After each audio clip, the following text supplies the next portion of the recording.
सुरुवात करावी अशी मी त्यांना विनंती करतो. कार्यक्रमाचे अध्यक्ष दादासाहेब रमेशजी राजपूत,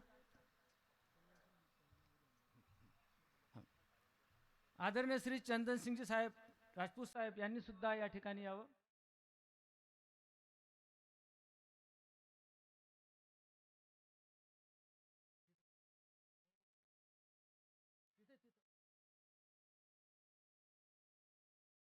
आपल्या या व्याख्यानमालेचे अध्यक्ष दादासाहेब रमेशजी राजपूत, त्याचप्रमाणे प्रमुख अतिथी वीरसिंहजी राजपूत,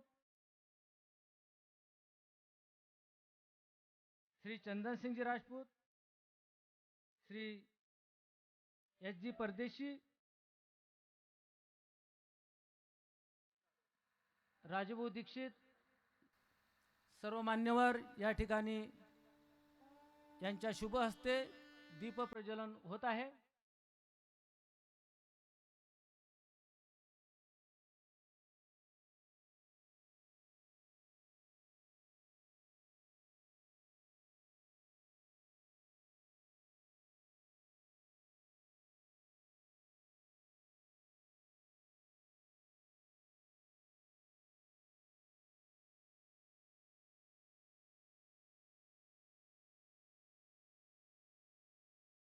कोविडच्या प्रतिबंधामुळे या कार्यक्रमाचा लाभ आपण सर्व आदिशक्ती मुक्ताई या यूट्यूब चॅनलवरून आपण घरबसल्या घेऊ शकता.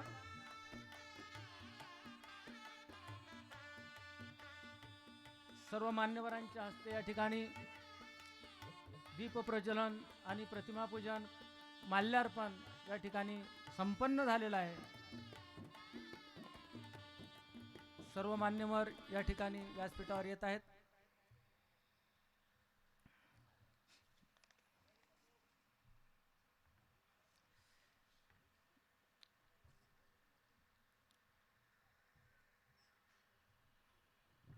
वीर जवान शहीद संजय शाहजी राजपूत यांच्या तृतीय स्मरणार्थ आज आपल्याला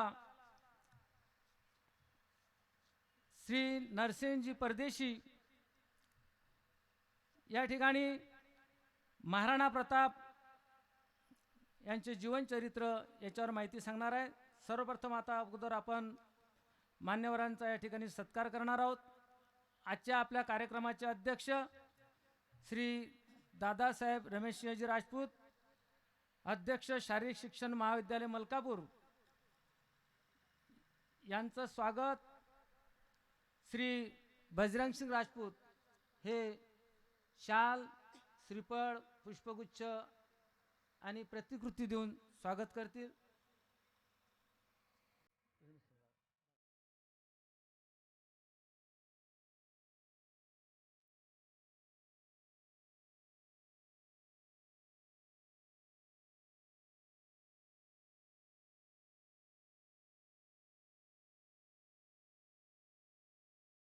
कार्यक्रमाचे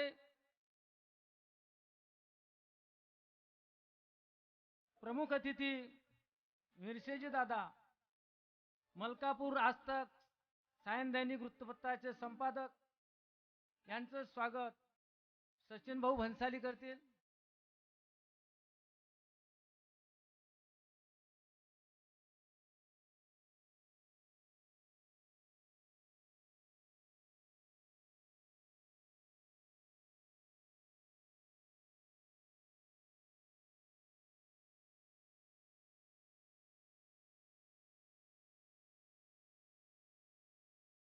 चंदनसिंगजी राजपूत, स्टेशन प्रबंधक मलकापूर, यांचं स्वागत राम मेस्त्रे करतील.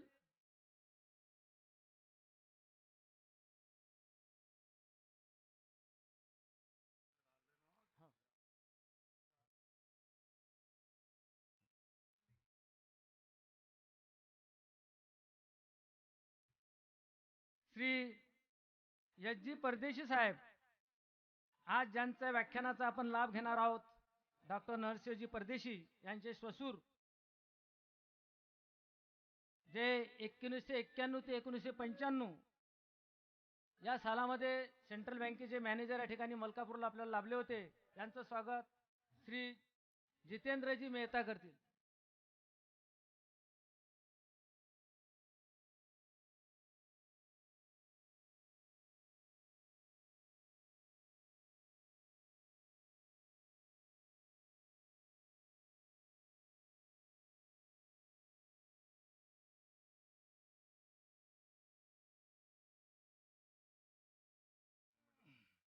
ज्यांच्या व्याख्यानाचा लाभ आपण आता आज घेणार आहोत, जे व्याख्यानमालेचं 6वं पुष्प आज महाराणा प्रताप यांच्या जीवनचरित्रावर गुंफणार आहेत, असे डॉक्टर नरसिंह परदेशी, इतिहास संशोधक, जळगाव, यांचं स्वागत राजीव दीक्षित करतील अशी मी त्यांना विनंती करतो.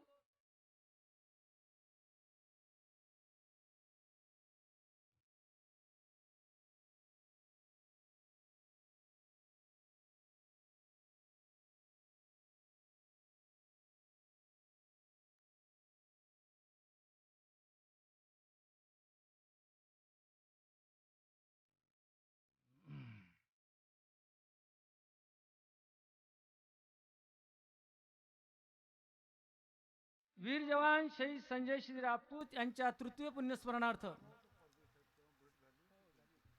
इतिहास संशोधक आणि लेखक डॉक्टर नरसिंह परदेशी यांनी खानदेश येथील राजपुतांचा इतिहास, मेवाडचा इतिहास, महाराणा प्रताप अशा, त्याचप्रमाणे पृथ्वीराज चव्हाण, राजपुतांची युद्धनीती अशा प्रचंड संख्येने भरपूर असणारे सर्व धर्म म्हणजे ग्रंथ, याच्यावर त्यांनी उत्कृष्ट अशा प्रकारचं लेखन केलेलं आहे.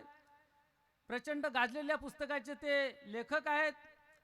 तसेच महाराष्ट्र, राजस्थान, गुजरात, मध्य प्रदेश या राज्यांचा सुद्धा त्यांनी, तेथील इतिहासाचा सुद्धा त्यांनी गाढा अभ्यास केला आहे.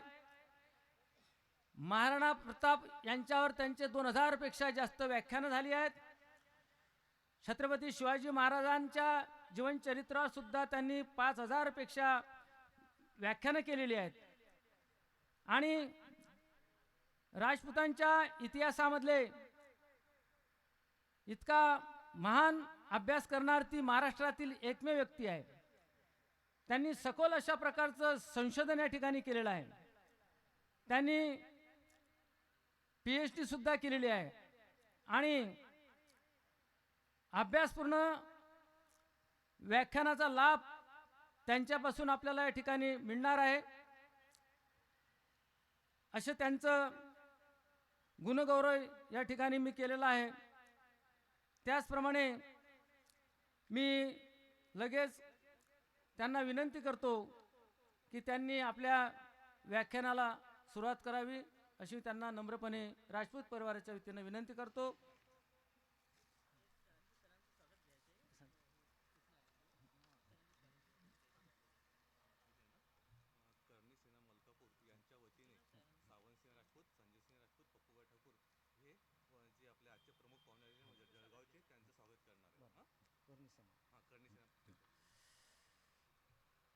करणी सेना मलकापूर यांच्या हस्ते श्री सावंतसिंह राजपूतजी, संजयसिंह राजपूतजी, पप्पू भैया ठाकूर हे आजचे आपले व्याख्याते आहेत. डॉक्टर नरसिंह परदेशी यांचं या ठिकाणी ते स्वागत करणार आहे. मी त्यांना विनंती करतो की त्यांनी व्यासपीठावर येऊन डॉक्टर नरसिंहजी परदेशी यांचं स्वागत करावं.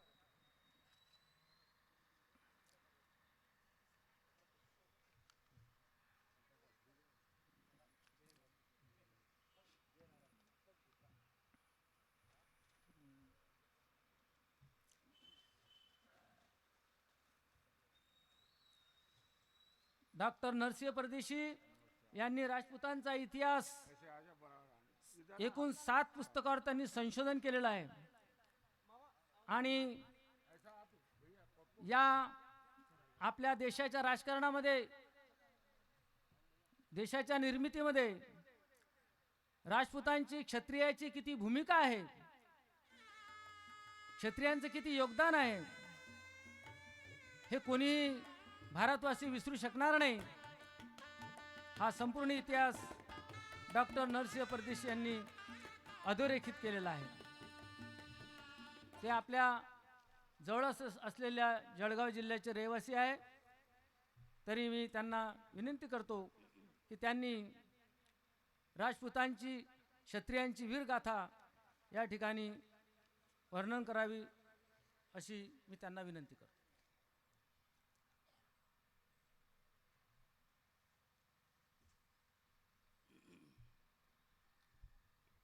समोर घेता येईल का?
केलं करेल करेल बिलकुल.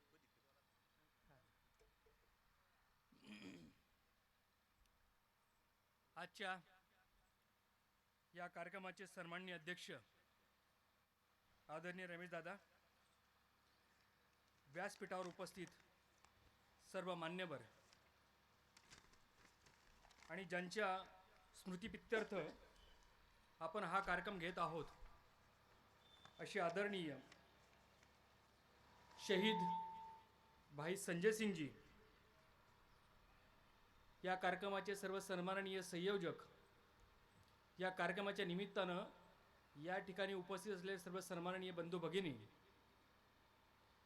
या कार्यक्रमाच्या निमित्तानं माझा जो सन्मान केला ते सगळे अत्यंत सहृदयी व्यक्ती, करणी सेनेच्या माध्यमातून युवकांमध्ये प्रेरणा आणि स्वाभिमान जागृत करण्याचं काम करणारे माझे तरुण राजपूत बांधव आणि या कार्यक्रमाला उपस्थित असलेले सर्व माता भगिनींना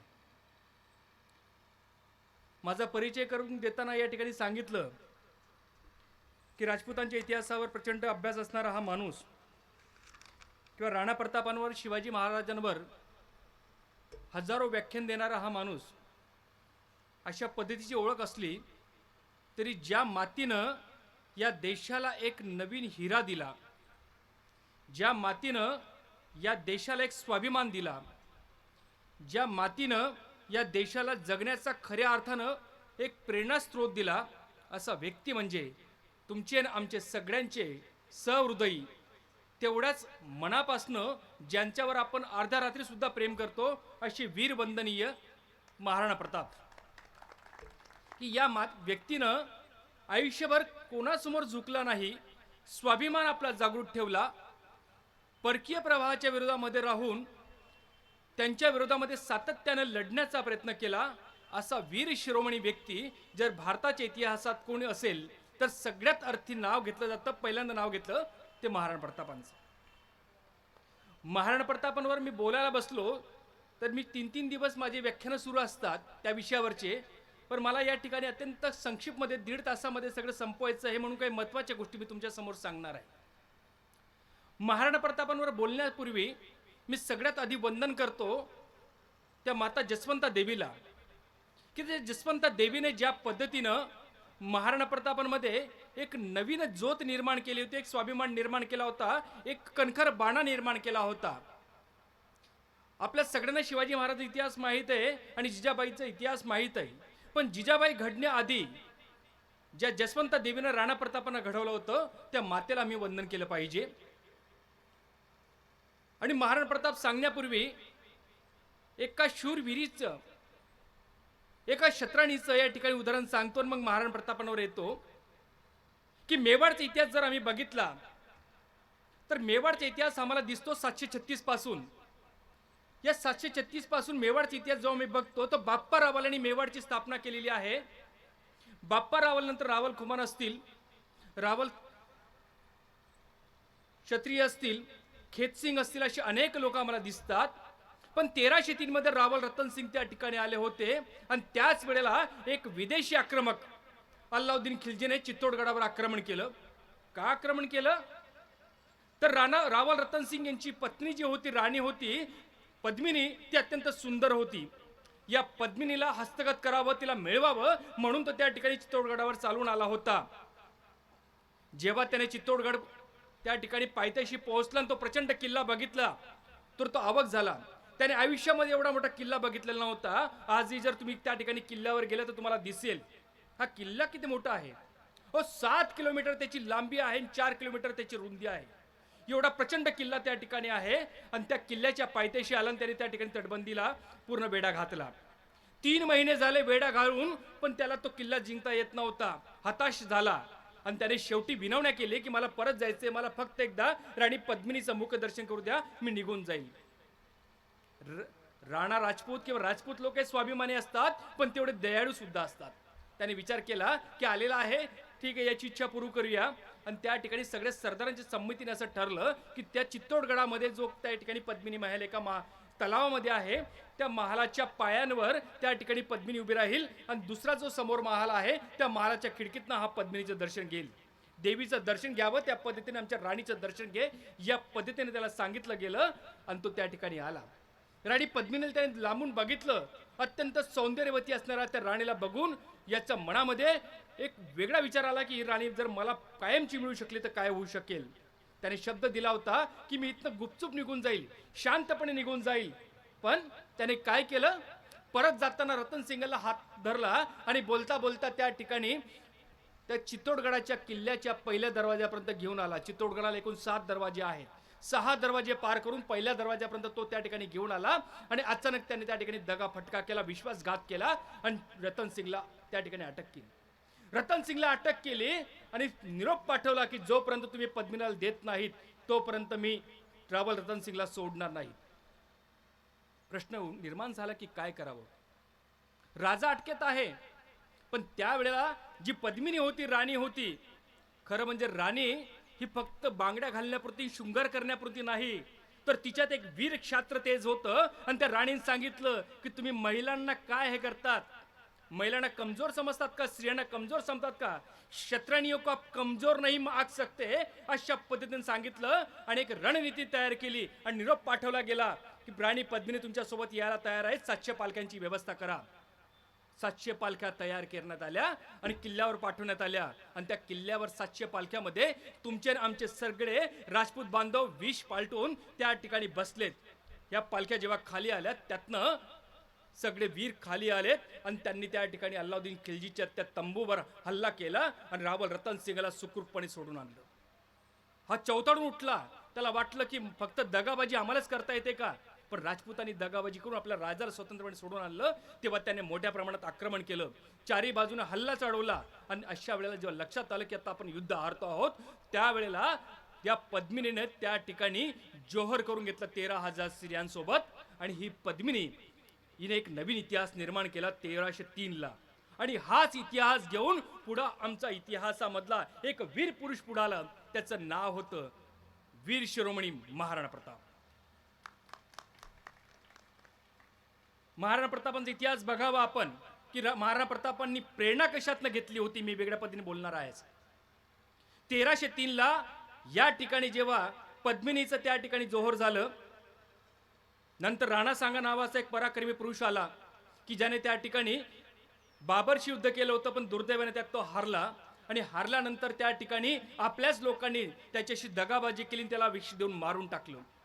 त्यावेळेला नंतर बहादूर शाह जो होता गुजरातचा सुलतान, त्याने त्या ठिकाणी चित्तोडगडावर आक्रमण केलं आणि रांगा सांगाची पत्नी जी होती राणी करुणावती हिने त्या ठिकाणी जोहर केला आणि आपली अब्रू वाचवली, मेवाड वाचवली.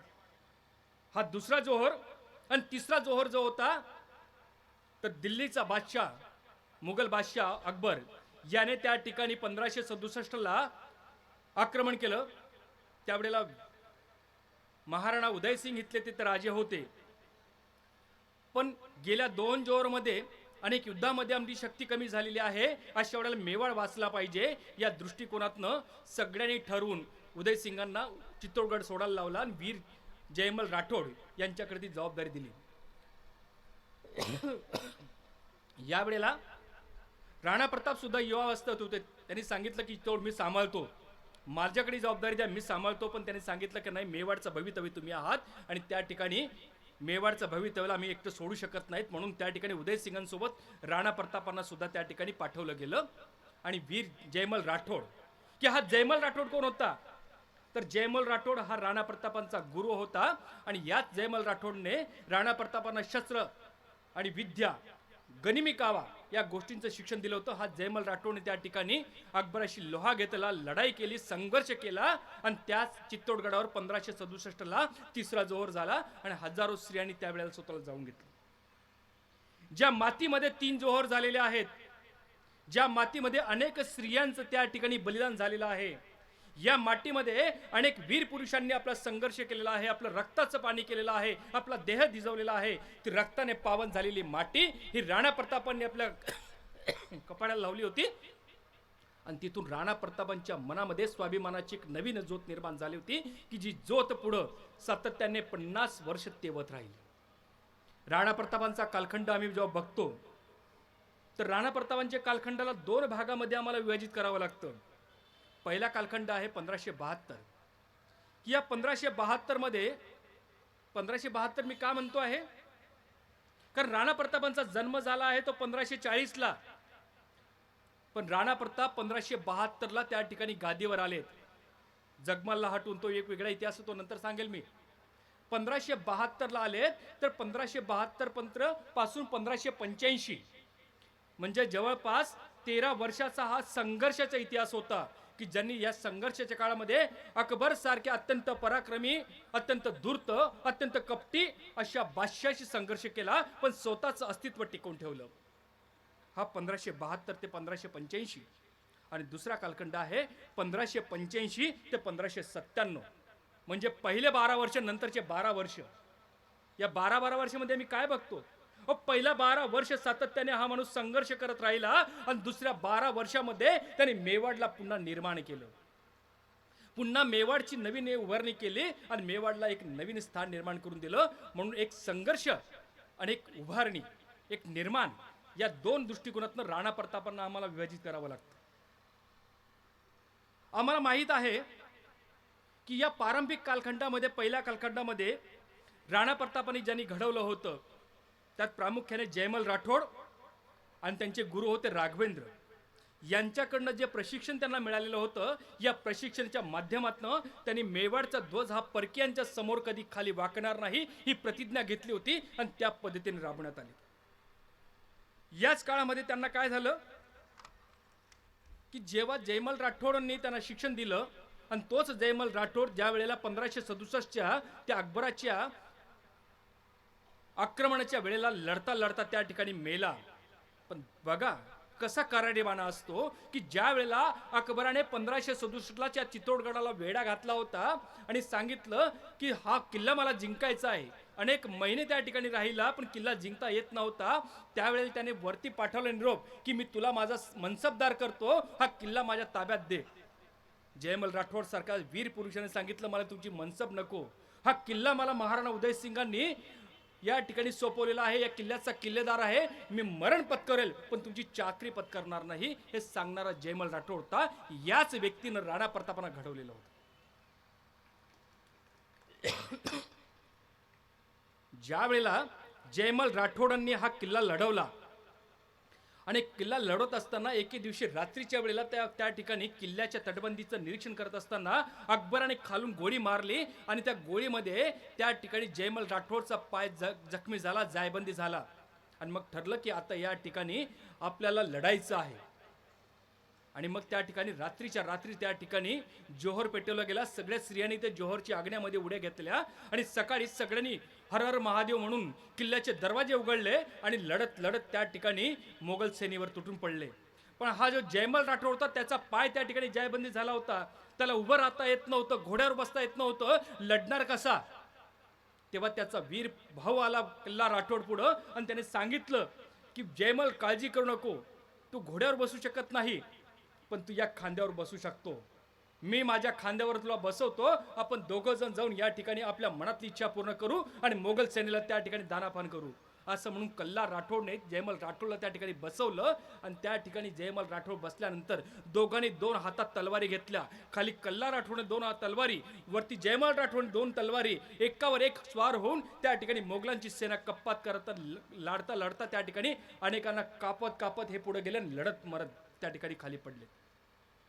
हे जयमल राठोडचं, कल्ला राठोडचं हे वैभव, हे शूरता बघून अकबर सुद्धा त्या ठिकाणी हैवान झाला होता. त्याला चित्तोडगडावर त्या ठिकाणी माझं राज्य निर्माण होईल का नाही, मला अधिकार मिळेल का नाही, अशी मनामध्ये शक्यता निर्माण झाली होती, संशय निर्माण झाला होता.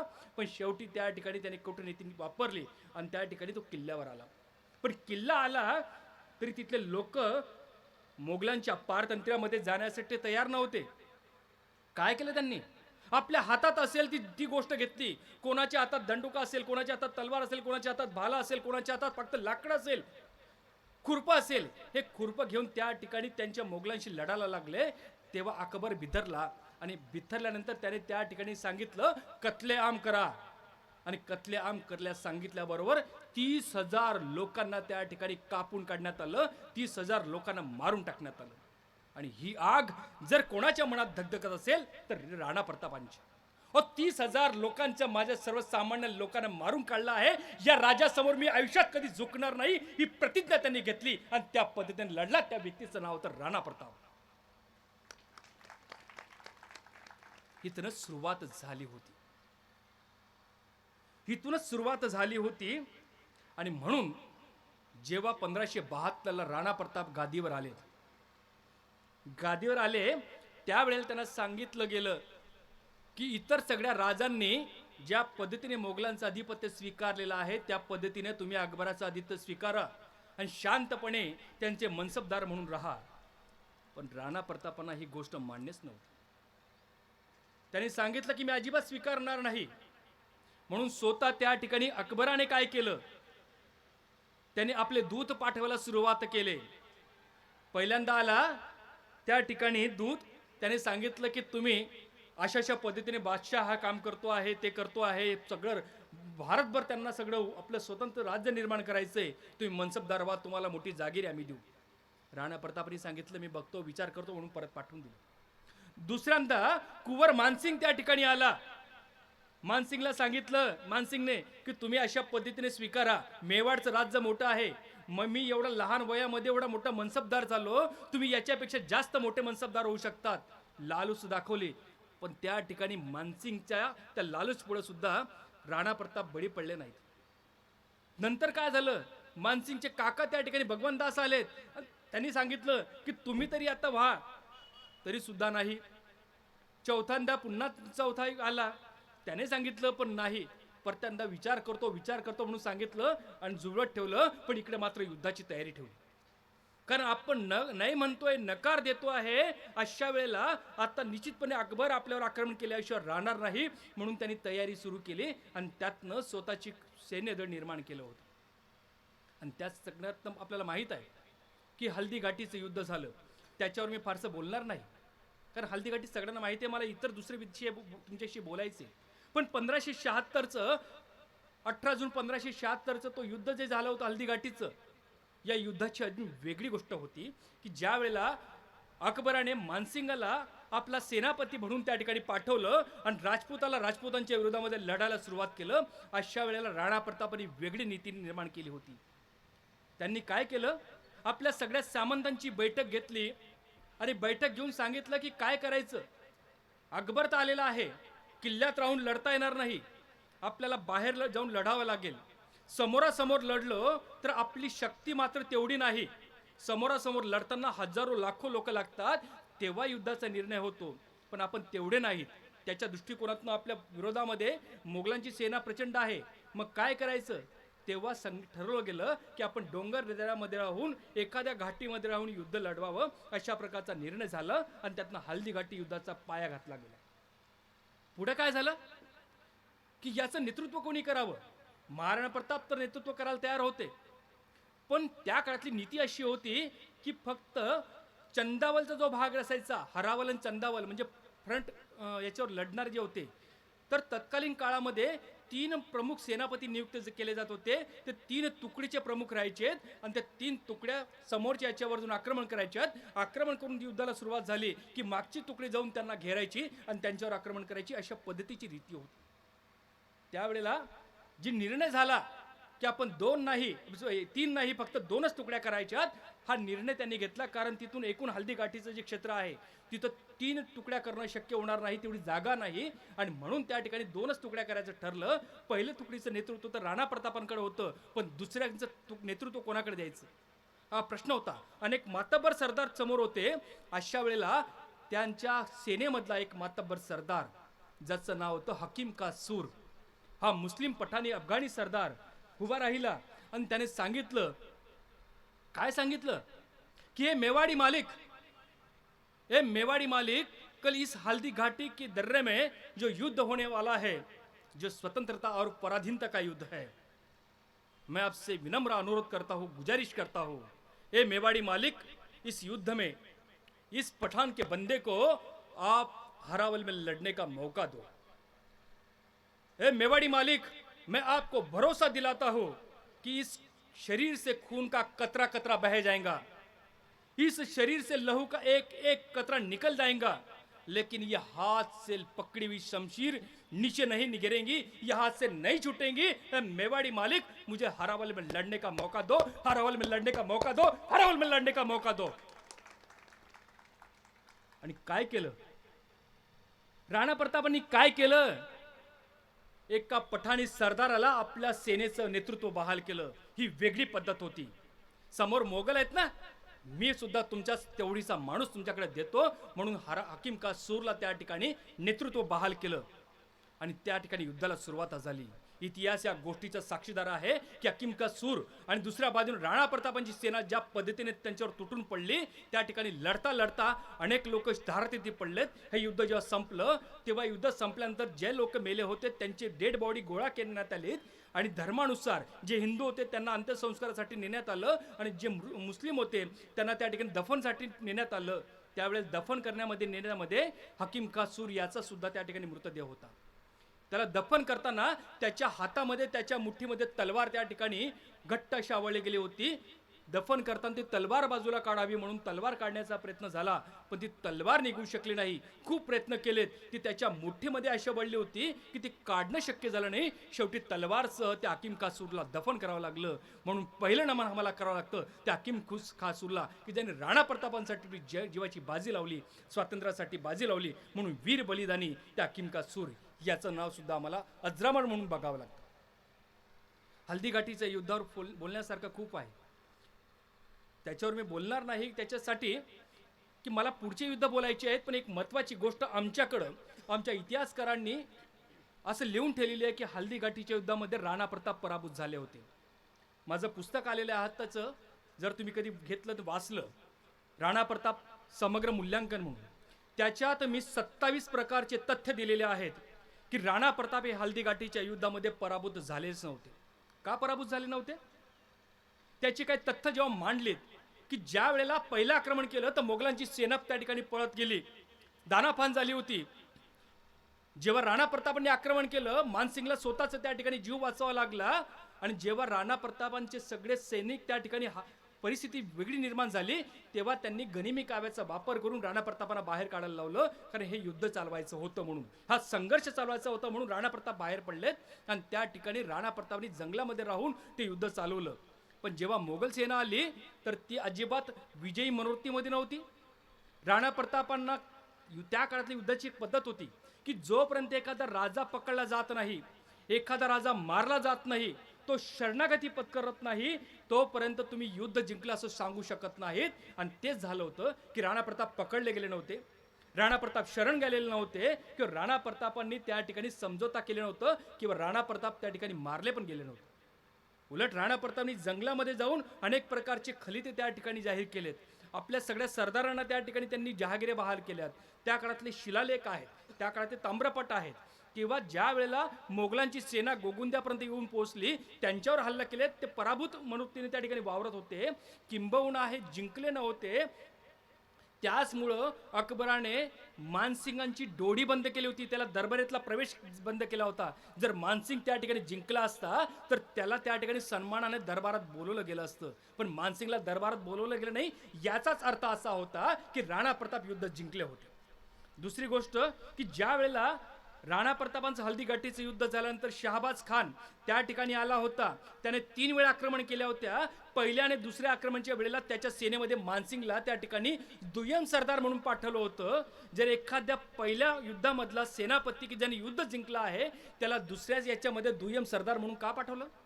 एवढंच नाही, शहाबाज खान त्या ठिकाणी आला आणि त्याने बघितलं की हे राजपूत आहेत, हे राणा प्रतापाला मदत करतील, म्हणून त्यांना मानसिंगांचा अपमान करून परत पाठवून दिलं.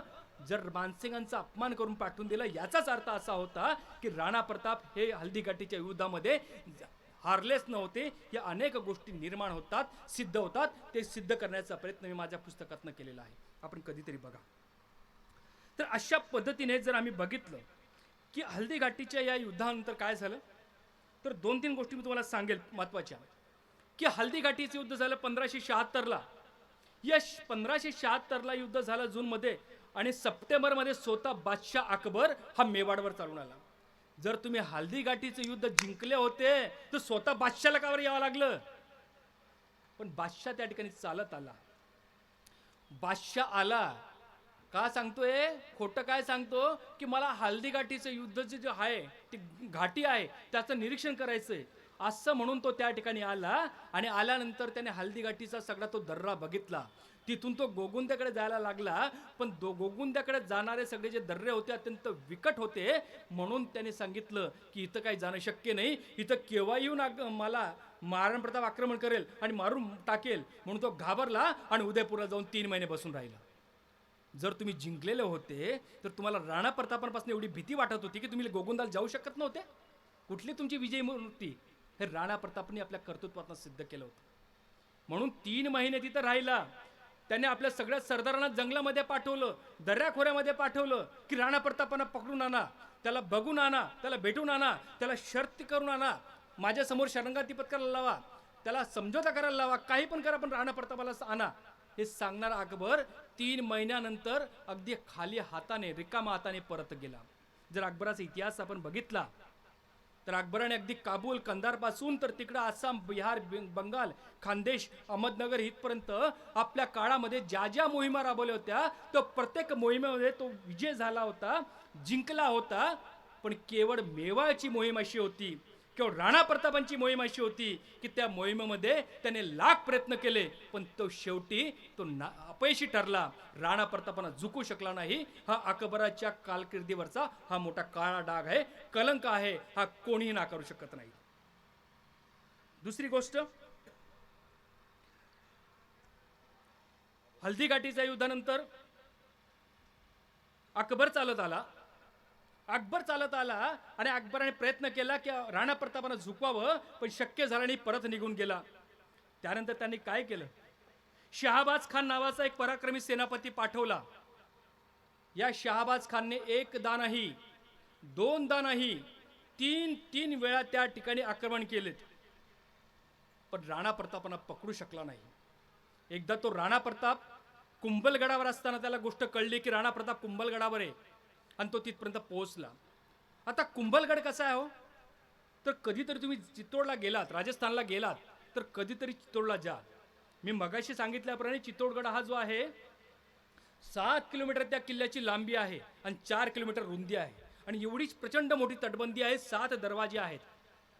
एक खूप मोठं नगर तिथं बसलेलं आहे, मलकापूरपेक्षा मोठं नगर त्या ठिकाणी आहे. आत्ताही त्या ठिकाणी वस्ती आहे मोठ्या प्रमाणात. हा किल्ला की जी मेवाडची राजधानी होती ती बाप्पा रावलपासून चालत आलेली होती, ती राजधानी कायम त्याच ठिकाणी होती. आणि दुसरा, एकूण मेवाडमध्ये जे 52 किल्ले आहेत, त्या 52 किल्ल्यामधला कुंभलगड हा अत्यंत दुसरा दुर्गम किल्ला आहे की ज्या किल्ल्यावर 9 मे 1540ला राणा प्रतापांचा जन्म झाला होता. या किल्ल्यावर तुम्ही कधी गेलात तर बघा, या किल्ल्याला तुम्ही जेव्हा जातात तर त्या किल्ल्याच्या खाली म्हणून केलवाडा म्हणून गाव आहे, तिथून तुम्हाला अगदी डोंगरामध्ये, दर्यामध्ये, जंगलामध्ये जावं लागतं आणि अनेक वळणं घेतल्यानंतर तुम्ही त्या किल्ल्यावर पोहोचू शकतात. हा किल्ला किती आहे? या किल्ल्याला 27 किलोमीटरची तटबंदी आहे. चीनची जी भिंत आहे, जगातली सगळ्यात मोठी जी भिंत म्हटली जाते, यानंतर जगातली सगळ्यात मोठी तटबंदी कोणती असेल, भिंत असेल तर ती कुंभलगडाची. आणि या किल्ला कुठं आहे तर आरवली जो पर्वत आहे, या पर्वतावर त्या ठिकाणी उंच जो डोंगर आहे, त्या डोंगराच्या सगळ्यात वरच्या टोकावर हा किल्ला बांधण्यात आलेला आहे. आणि या किल्ल्याला 27 किलोमीटरच्या त्या तटबंदी सोबत तब्बल 99 बुरुज आहेत. एवढा प्रचंड हा विस्तार. आणि आत्ताही तुम्हाला सांगतो, कधी तुम्ही कुंभलगडावर गेलात तर कुंभलगडावर गेल्यानंतर त्या ठिकाणी ज्या ठिकाणी राणा प्रतापांचा जन्म झाला आहे तो महाल अजून पण आहे, ती खोली अजून पण आहे. आणि त्या महालाला लागून त्या ठिकाणी बादल महाल आहे, आणि नंतरच्या काळात तयार झालेला तो बादल महाल. या बादल महालला तुम्ही कधी जा आणि त्या बादल महालच्या छतावर जाऊन बघा, तुम्हाला कदाचित आश्चर्य वाटेल. या बादल महालला जर तुम्ही गेलात, वरती उभा राहिला छतावर, तर आणि पूर्वेकडे जर बघितलं, तुम्हाला त्या ठिकाणी घनदाट अरण्य दिसेल, झाडी दिसतील, सगळीकडे हिरवळ दिसेल. आणि फक्त तुम्ही पाठ वळवा आणि पश्चिमेकडे बघा. पश्चिमेकडे बघितल्याबरोबर तुम्हाला त्या ठिकाणी वाळवंट दिसेल, रेगिस्तान दिसेल. म्हणजे हा किल्ला आहे की या किल्ल्याच्या त्या डोंगराने पश्चिमेकडनं येणारं वाळवंट थोपवलं होतं. त्याच किल्ल्यावर राणा प्रतापांचा जन्म झाला होता. आणि याच राणा प्रतापांनी जे पश्चिमेकडनं यवनांच्या रूपानं जी आक्रमण झाली होती, ते वाळवंट थोपवण्याचं काम जर कोणी केलं असेल, राणा प्रतापांनी केलं होतं. तर शहाबाज खान याने जेव्हा दुसऱ्या स्वारीमध्ये कुंभलगडापर्यंत येऊन पोहोचला, कुंभलगडापर्यंत येऊन पोहोचल्यानंतर त्याने त्या ठिकाणी राणा प्रतापांना शोधण्याचा प्रयत्न केला की कुंभलगड कुठं आहे. शोधता येत नव्हतं. 2 महिने तो कैलवाडा गावामध्ये त्यांनी तंबू लावून राहिला, पण सापडलं नाही. अशात राणा प्रतापांच्या सैनिकाने अचानक त्याच्या छावणीवर छापा मारला आणि त्याचे 4 हत्ती पळून नेले. हा बेचैन झाला. त्याने आपल्या सगळ्या सैनिकांना पाठवलं, काही करा पण शोधून काढा. आणि असं 2 महिन्याच्या त्या प्रयत्नानंतर फक्त 4 किलोमीटर अंतर असणारं तो कुंभलगड त्याने शोधून काढला. शोधून काढल्यानंतर हा किल्ल्याच्या खाली आला. त्याने बघितला, एवढा मोठा किल्ला, याची तटबंदी एवढी मोठी आहे, मी कशा पद्धतीने याची घेराबंदी करू, प्रश्न त्याला पडला. तरी त्याने ठिकठिकाणी आपल्या चौक्या लावल्या, लोकांना लावलं आणि राणा प्रतापांचा घेरा त्या ठिकाणी करण्याचा प्रयत्न केला. आणि त्यावेळेला नेमके राणा प्रतापांकडं सैन्यकर्मी होतं. मग काय करावं? बाहेर येऊन लढायचं का? नाही. राणा प्रतापाने सांगितलं की मी तसं नाही करणार, कारण मला हे मेवाड जिंकायचं आहे, ठरवायचं आहे आणि त्याला वैभव प्राप्त करून द्यायचं आहे. म्हणून राणा प्रतापांनी आपल्या सगळ्या सेनापतींशी चर्चा केली आणि राणा प्रताप गुपचूपपणे त्या ठिकाणी कुंभलगडातनं निघून गेलेत आणि चुलिया गावापर्यंत जाऊन पोहोचले. हीच पद्धत आम्हाला नंतरच्या काळामध्ये शिवाजी महाराजांच्या काळात दिसते. पन्हाळामधनं त्यांनी ज्या पद्धतीने विशाळगडला गेले होते, हा सगळा जो भाग आहे ही नीतीचा भाग असतो, युद्धनीतीचा भाग असतो. आणि त्या पद्धतीने त्यांनी केलं. आणि हा कुंभलगड जेव्हा त्या शहाबाज खाने जिंकून घेतला, पण राणा प्रताप त्याला भेटला नाही. हा अत्यंत बैचेन झाला. अनेक ठिकाणी शोधण्याचा प्रयत्न केला, अनेक लोकांच्या वस्त्या जाळल्यात, घरं जाळलीत, शेतं जाळली की राणा प्रताप बाहेर येतील, पण राणा प्रताप बाहेर आले नाहीत. म्हणून 1दा नाही, 2दा नाही, 3 वेळा शहाबाज खान परत येऊन गेला, पण राणा प्रताप सारखा पराक्रमी व्यक्ती त्याला सापडू शकला नाही. शेवटी त्याने हात टेकले आणि तो परत गेला. नंतर काय झालं? नंतर पुन्हा अकबराने त्या ठिकाणी अब्दुल रहीम खानाला पाठवलं. त्याने जेव्हा तो अजमेरहून आला, अजमेरहून आल्यानंतर शेरपूर म्हणून तो गाव आहे, तिथं आपली छावणी लावली. आणि ती छावणी लावून तो आपल्या राणा प्रतापांना शोधण्यासाठी चावणीच्या जंगलामध्ये निघून गेला. त्याची छावणी होती, त्याच्यामध्ये त्याच्या स्त्रिया होत्या. आणि अचानक त्या ठिकाणी राणा प्रतापांच्या सैनिकांनी त्या ठिकाणी छापा मारला. आणि त्याच्या छापा मारल्यानंतर तिथं ज्या स्त्रिया होत्या त्या स्त्रियांना त्याने कैद केलं. कैद करून राणा प्रतापांना निरोप पाठवला गेला की आम्ही अब्दुल खानाच्या त्या ठिकाणी छावणीवर आक्रमण केलं होतं आणि तिथं एवढ्या स्त्रियांना आम्ही बंदी केलं आणि एवढी सगळी रक्कम आपल्याला प्राप्त झालेली आहे. राणा प्रतापांनी काय करावं? राणा प्रतापांनी त्यांचं अभिनंदन नाही केलं. सगळ्यात आधी त्यांना ताबडतोब निरोप पाठवला की त्या सगळ्या स्त्रियांना सन्मानानं मुक्त करा, त्यांच्या चारित्र्यावर एक डाग सुद्धा लागणार नाही, कोणी त्याला हात सुद्धा लावणार नाही याची काळजी घ्या आणि सन्मानपूर्वक त्यांना परत करा, असा सांगणारा त्या काळातला कोणता राजा असेल तर एकमेव राणा प्रताप होता. त्या काळात इतिहास बघा, अकबरच बघा, शहाजहान बघा, जहांगीर बघा, औरंगजेब बघा, हे काय करायचे, आमच्या हिंदू स्त्रियांना पकडायचे आणि त्यांना गुलाम म्हणून आपल्या जनानखान्यात घेऊन जायचे, तिथे टाकायचे, वर्षानुवर्ष त्यांचे हाल करायचे, त्यांना मारून टाकायचे. पण राणा प्रतापाने मात्र दुसऱ्या धर्माच्या स्त्रिया असताना सुद्धा तेवढंच सन्मानाने वागवलं, त्यांना सन्मानपूर्वक मुक्त केलं. आणि याचाच मुळे अब्दुल रहीम खान जो मोगलांचा सेनापती होता तो राणा प्रतापांचा हितचिंतक झाला. म्हणजे शत्रूला सुद्धा आपला हितचिंतक कसा करावं याचं कौशल्य जर कोणाकडे असेल तर मला असं वाटतं राणा प्रतापांपेक्षा दुसऱ्या कोणाचकडे मिळू शकत नाही. म्हणून त्याने आपल्या काळामध्ये कुठलंच काम केलं नाही, कुठलेच राणा प्रतापांच्या विरोधातली मोहीम काढली नाही. आणि म्हणून अकबरला जेव्हा कळलं, अकबरने त्याला परत बोलून घेतलं आणि जगन्नाथ कछवाला त्या ठिकाणी पाठवलं, पुन्हा राजपूत पाठवला की तू तरी जाऊन लढ, राजपूतांशी मार. पण त्यावेळेला सुद्धा राणा प्रतापांनी चावंडच्या जंगलामध्ये राहिलेत, पण समोर आले नाहीत, त्यांच्याशी चकमक केल्यात, पण त्या ठिकाणी चकमक करून आपलं मेवाड वाचवण्याचा प्रयत्न केला. हा चावंडमध्ये आल्यानंतर त्या ठिकाणी जंगलामध्ये आला, तिथल्या घरादारापर्यंत आला, तिथं जिंकण्याचा प्रयत्न केला चावंड, पण शेवटी त्याच्या हातात राणा प्रताप लागले नाही आणि त्याला परत जावं लागलं. म्हणजे हा जो तुम्हाला पहिला कालखंड सांगितला मी 1572 ते 1585 या कालखंडामध्ये हल्दीघाटीचं युद्ध झालं, शहाबाज खानचे 3 त्या ठिकाणी स्वाऱ्या झाल्या, अब्दुल रहीम खान त्या ठिकाणी आला, तो परत गेला, जगन्नाथ कछवाला तो परत गेला, पण राणा प्रतापांना हारू शकले नाहीत. आणि मग शेवटी अकबराने सुद्धा आपले हात टेकलेत आणि अकबर शांत झाला की राणा प्रतापांना जिंकणं तेवढं सोपं नाही हे त्याला कळून चुकलं. आणि तो काही काळ शांत राहिला, आणि हा काही काळ जो शांत राहिला तर राणा प्रतापाच्या दृष्टिकोनातून योग्य ठरलं की राणा प्रतापांनी जे उद्ध्वस्त झालेला मेवाड होता तो पुन्हा बसवला, उभारला. आणि त्या काळामध्ये नवीन गोष्टी आम्हाला दिसायला लागतात. आणि म्हणून या नवीन गोष्टीमध्ये आम्हाला काही गोष्टी राणा प्रतापांच्या प्रामुख्याने त्यांच्या इतिहासातलं वेगळंपण म्हणून लक्षात घ्यावं लागतं. आता खरं म्हणजे काय झालंय, एकूण राजपूतांचा इतिहास जर बघितला, मग तो राजस्थान असेल, MP असेल, उत्तर प्रदेश असेल, हरियाणा असेल, या सगळ्या भागामध्ये ज्या ज्या वेळेला परकीय आक्रमक त्या ठिकाणी आक्रमण करत होते आणि जेव्हा किल्ला वाचवणं शक्य नाही त्यावेळेला त्या ठिकाणी दोघी हातामध्ये तलवारी घेऊन सगळे लोक बाहेर यायचे आणि शत्रूवर तुटून पडायचे आणि लढता लढता मरून जायचे. ते मेल्यानंतर काय व्हायचं की त्या किल्ल्यामध्ये असणाऱ्या ज्या राजपूत शत्राणिया होत्या त्या शत्राणिया जोहर करून घ्यायच्यात, जलती आग्नेमध्ये उड्या घेऊन स्वतःचं स्त्रीत्वाचं रक्षण करायच्यात. अशा प्रकारचा हा सगळा पद्धत चालली होती. पण राणा प्रतापांनी मात्र वेगळं केलं. मेवाडला 3 जोहरचा इतिहास आहे, मगाशी सांगितल्याप्रमाणे 1303चा, 1532चा आणि 1567चा.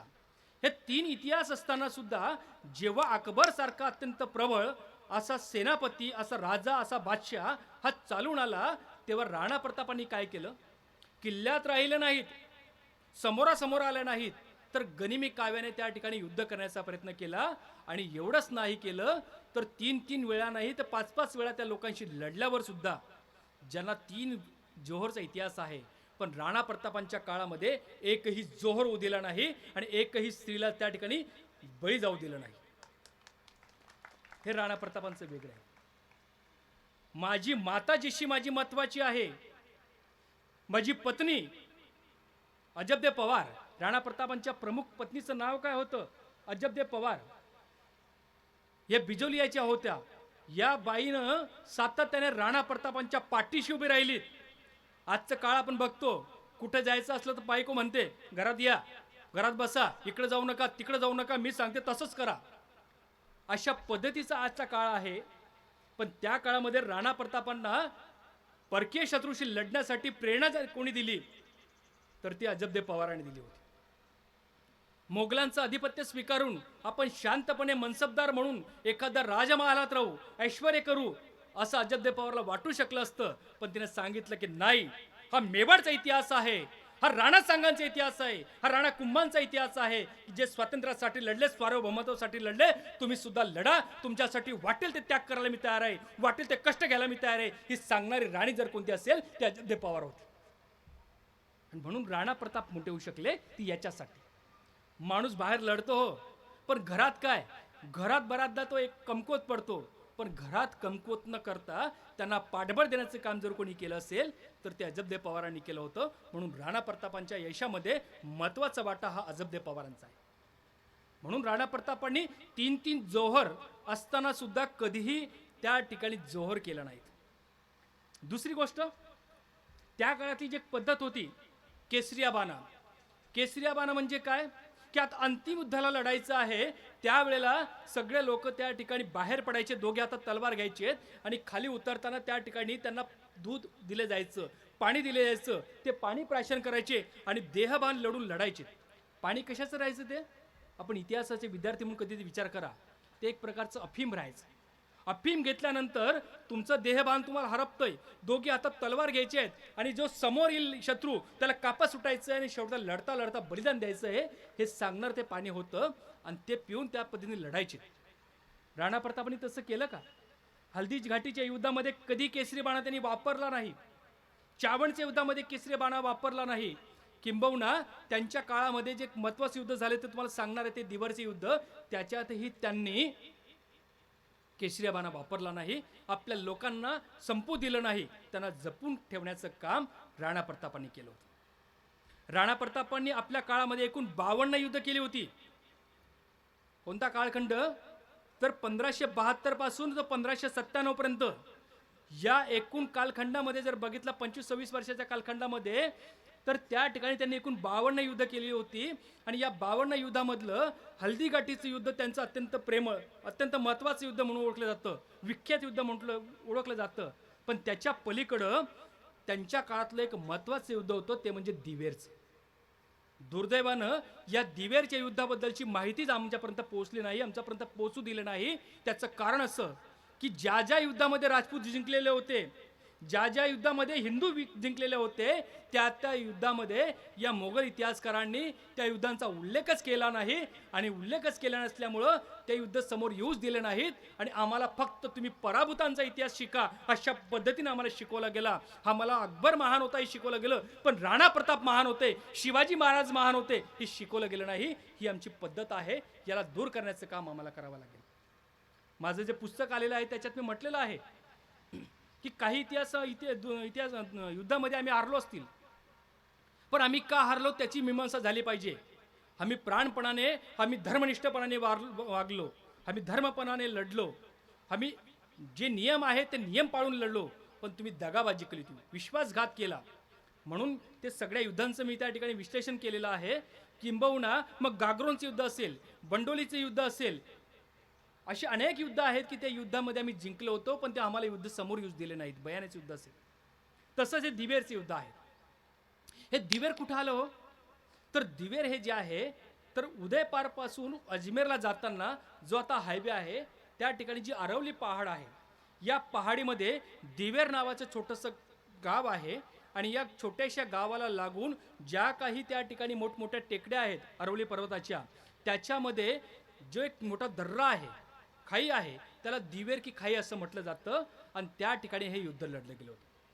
हे 1585चं युद्ध कसं की त्या ठिकाणी सुलतान खान नावाचा महत्त्वाचा सेनापती अकबराने त्या ठिकाणी नियुक्त केला होता. हा सुलतान खान कोण होता? तर सुलतान खान हा ज्याने मोगल घराण्याची स्थापना केली, बाबर याचा पुत्र होता किंवा हुमायून याचा भाऊ होता. हुमायूनचा भाऊ सुलतान खान त्या ठिकाणी होता. म्हणजेच अकबराचा काका हा सुलतान खानला त्या ठिकाणी नियुक्त केलं गेलं होतं. आणि त्याच सुलतान खान खालच्या बाजूला एक मोकळ्या पेसवर त्या ठिकाणी तंबू टाकून होता. आणि वरच्या बाजूला त्या ठिकाणी जो होता त्याचं नाव जस्ट मी तुम्हाला सांगतो, विसरलो मी, की त्याला उभं कापलं होतं राणा प्रतापांनी, विसरून ठीक आहे. तर त्या ठिकाणी लोधी जस्ट नाव विसरलो. तर त्या ठिकाणी तो वरच्या बाजूला होता. आता ही दिवेरचं युद्ध महत्त्वाचे कशासाठी की त्या काळामध्ये अजमेर किंवा मेवाड आणि मारवाड हा अरवली पर्वत जो आहे, या अरवली पर्वताने या राजस्थानचे दोन भाग केलेले आहेत. दोन भाग कसे की इकडचा भाग जो असेल तो मेवाड आहे, तिकडचा भाग हा मारवाड आहे. आणि त्याच्यामध्ये जे अत्यंत रुंद असे नाले आहेत, रुंद अशा गळी आहेत किंवा रुंद असे रस्ते आहेत, छोटेसे अरुंद, तर त्या ठिकाणी ज्या रस्त्यातनं जातात त्याला त्या ठिकाणी येण्या जाण्याचं साधन होतं. घोड्यांवर, खच्चरवर त्या ठिकाणी साहित्य घेऊन जात होते. रसद त्या ठिकाणी पुरवली जात होती. जेवणाची वस्तू त्या ठिकाणी पुरवल्या जात होत्या. अशा ठिकाणी हे मोगलांची छावणी त्या ठिकाणी होती आणि त्या ठिकाणी सुलतान खान हा बसलेला होता. सुलतान खान बसला होता आणि त्याच्यामुळं राणा प्रतापांना एकूण रसद मिळवण्यासाठी अडचण येत होती. किंबहुना त्यांना हलवल्याशिवाय राणा प्रतापांना हा मेवाड जिंकता येणार नव्हता. म्हणून राणा प्रतापाने विचार केला की मला आता या दिवेरच्या घाटीवर आक्रमण केलं पाहिजे. आणि म्हणून राणा प्रतापांनी दिवेरच्या युद्धाची एक वेगळी रचना केली. तुम्ही इतिहासाची पानं कधीतरी बघा, इतिहासाचे ग्रंथ कधीतरी उघडून बघा, तर देशामधले नाही तर जगामधले, भारताचे नाहीत तर जगामधले जे एकूण 10 युद्ध आहेत, या 10 युद्धांचा जगाच्या पातळीवर अमेरिका, ब्रिटन, इंग्लंड, फ्रान्स या ठिकाणी जो अभ्यास केला जातो की जे युद्ध इतरांपेक्षा वेगळे होते, जे मानसोपचार पद्धतीने, मानसिक पूर्ण सायकोलॉजिकल पद्धतीने त्याची स्ट्रॅटेजी ठरवून लढले गेले होते, अशा युद्धामध्ये आपल्या हिंदुस्थानातल्या, भारतातल्या 2 युद्धांचा विचार केला जातो. त्यातलं पहिलं युद्ध आहे ते प्रतापगडाचं, की अफजल खानांच्या विरोधात शिवाजी महाराजांनी लढलं होतं ते युद्ध. आणि दुसरं युद्ध आहे ते दिवेरचं. दिवेरच्या युद्धामध्ये काय झालं होतं तर त्या ठिकाणी हा सुलतान खान त्या ठिकाणी बसला होता, त्याची सगळी सेना त्या ठिकाणी बसली होती. त्यांच्यावर आक्रमण करावं अशा पद्धतीची नीती राणा प्रतापांनी निर्माण केली होती. या नीतीमध्ये काय, ते युद्ध वेगळं का, तर ती दिवेरची घाटी जी होती तर 2 मोठमोठ्या डोंगरांमध्ये त्या ठिकाणी जी छोटीशी जागा होती त्या ठिकाणी ती तंबू टाकले होते. त्यांची त्या ठिकाणी खेमा लावला होता. आणि त्या 2 डोंगरांच्या मध्ये जो सगळी जागा होती तिथं प्रचंड चिखल होता, दलदल होती. तिथं भर उन्हाळ्यात सुद्धा दुपारच्या वेळेला ऊन त्या ठिकाणी येऊ शकत नव्हतं, अशी अवघड जागा होती. आणि त्या ठिकाणी याने खेमा लावलेला होता. त्या ठिकाणी जाणं शक्य नव्हतं घोड्यांवरनं, तिथं पायीच जावं लागणार होतं. पण डोंगरांवर सगळे त्यांचे लोक तिथपर्यंत पोहोचूच देत नव्हते.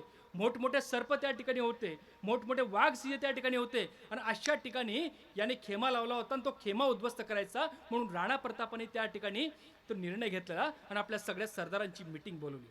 आणि मग राणा प्रतापांनी काय केलं, प्रत्येकाला आपल्या जबाबदारी वाटून दिली आणि सांगितलं की अमरसिंग, स्वतःचा पुत्र अमरसिंग, त्याला सांगितलं की तू सुलतान खानवर आक्रमण करायचं. सुलतान खानवर आक्रमण करताना कशाने करायचं, तर सुलतान खान हा भाला चालवण्यात अत्यंत पटायदे, म्हणून त्या ठिकाणी तू तलवारीने त्याला मारायचं. जर तलवारीने मारू शकला तर भाला अशा पद्धतीने मार की तो माणूस त्या ठिकाणी गेला पाहिजे. म्हणून त्याला काही कसब सांगितलं.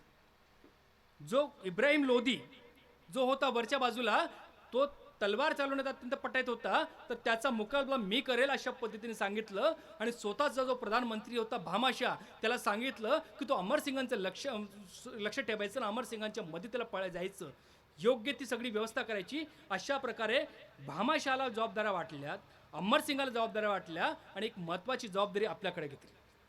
अशा प्रकारची पूर्ण हे करून फक्त त्या ठिकाणी 150 लोक घेऊन जावेत अशा प्रकारचा निर्णय घेतला. आणि 150 मध्ये फक्त 20 लोक हे घोड्यावर जातील आणि बाकीचे लोक हे पायी जाऊन डोंगरावर रात्री चढतील आणि रात्रीच्या रात्री ते तिथपर्यंत जाऊन पोहोचतील आणि दगडं बिगडं घेऊन त्या ठिकाणी लपून राहतील. अशा प्रकारचं नियोजन केलं गेलं.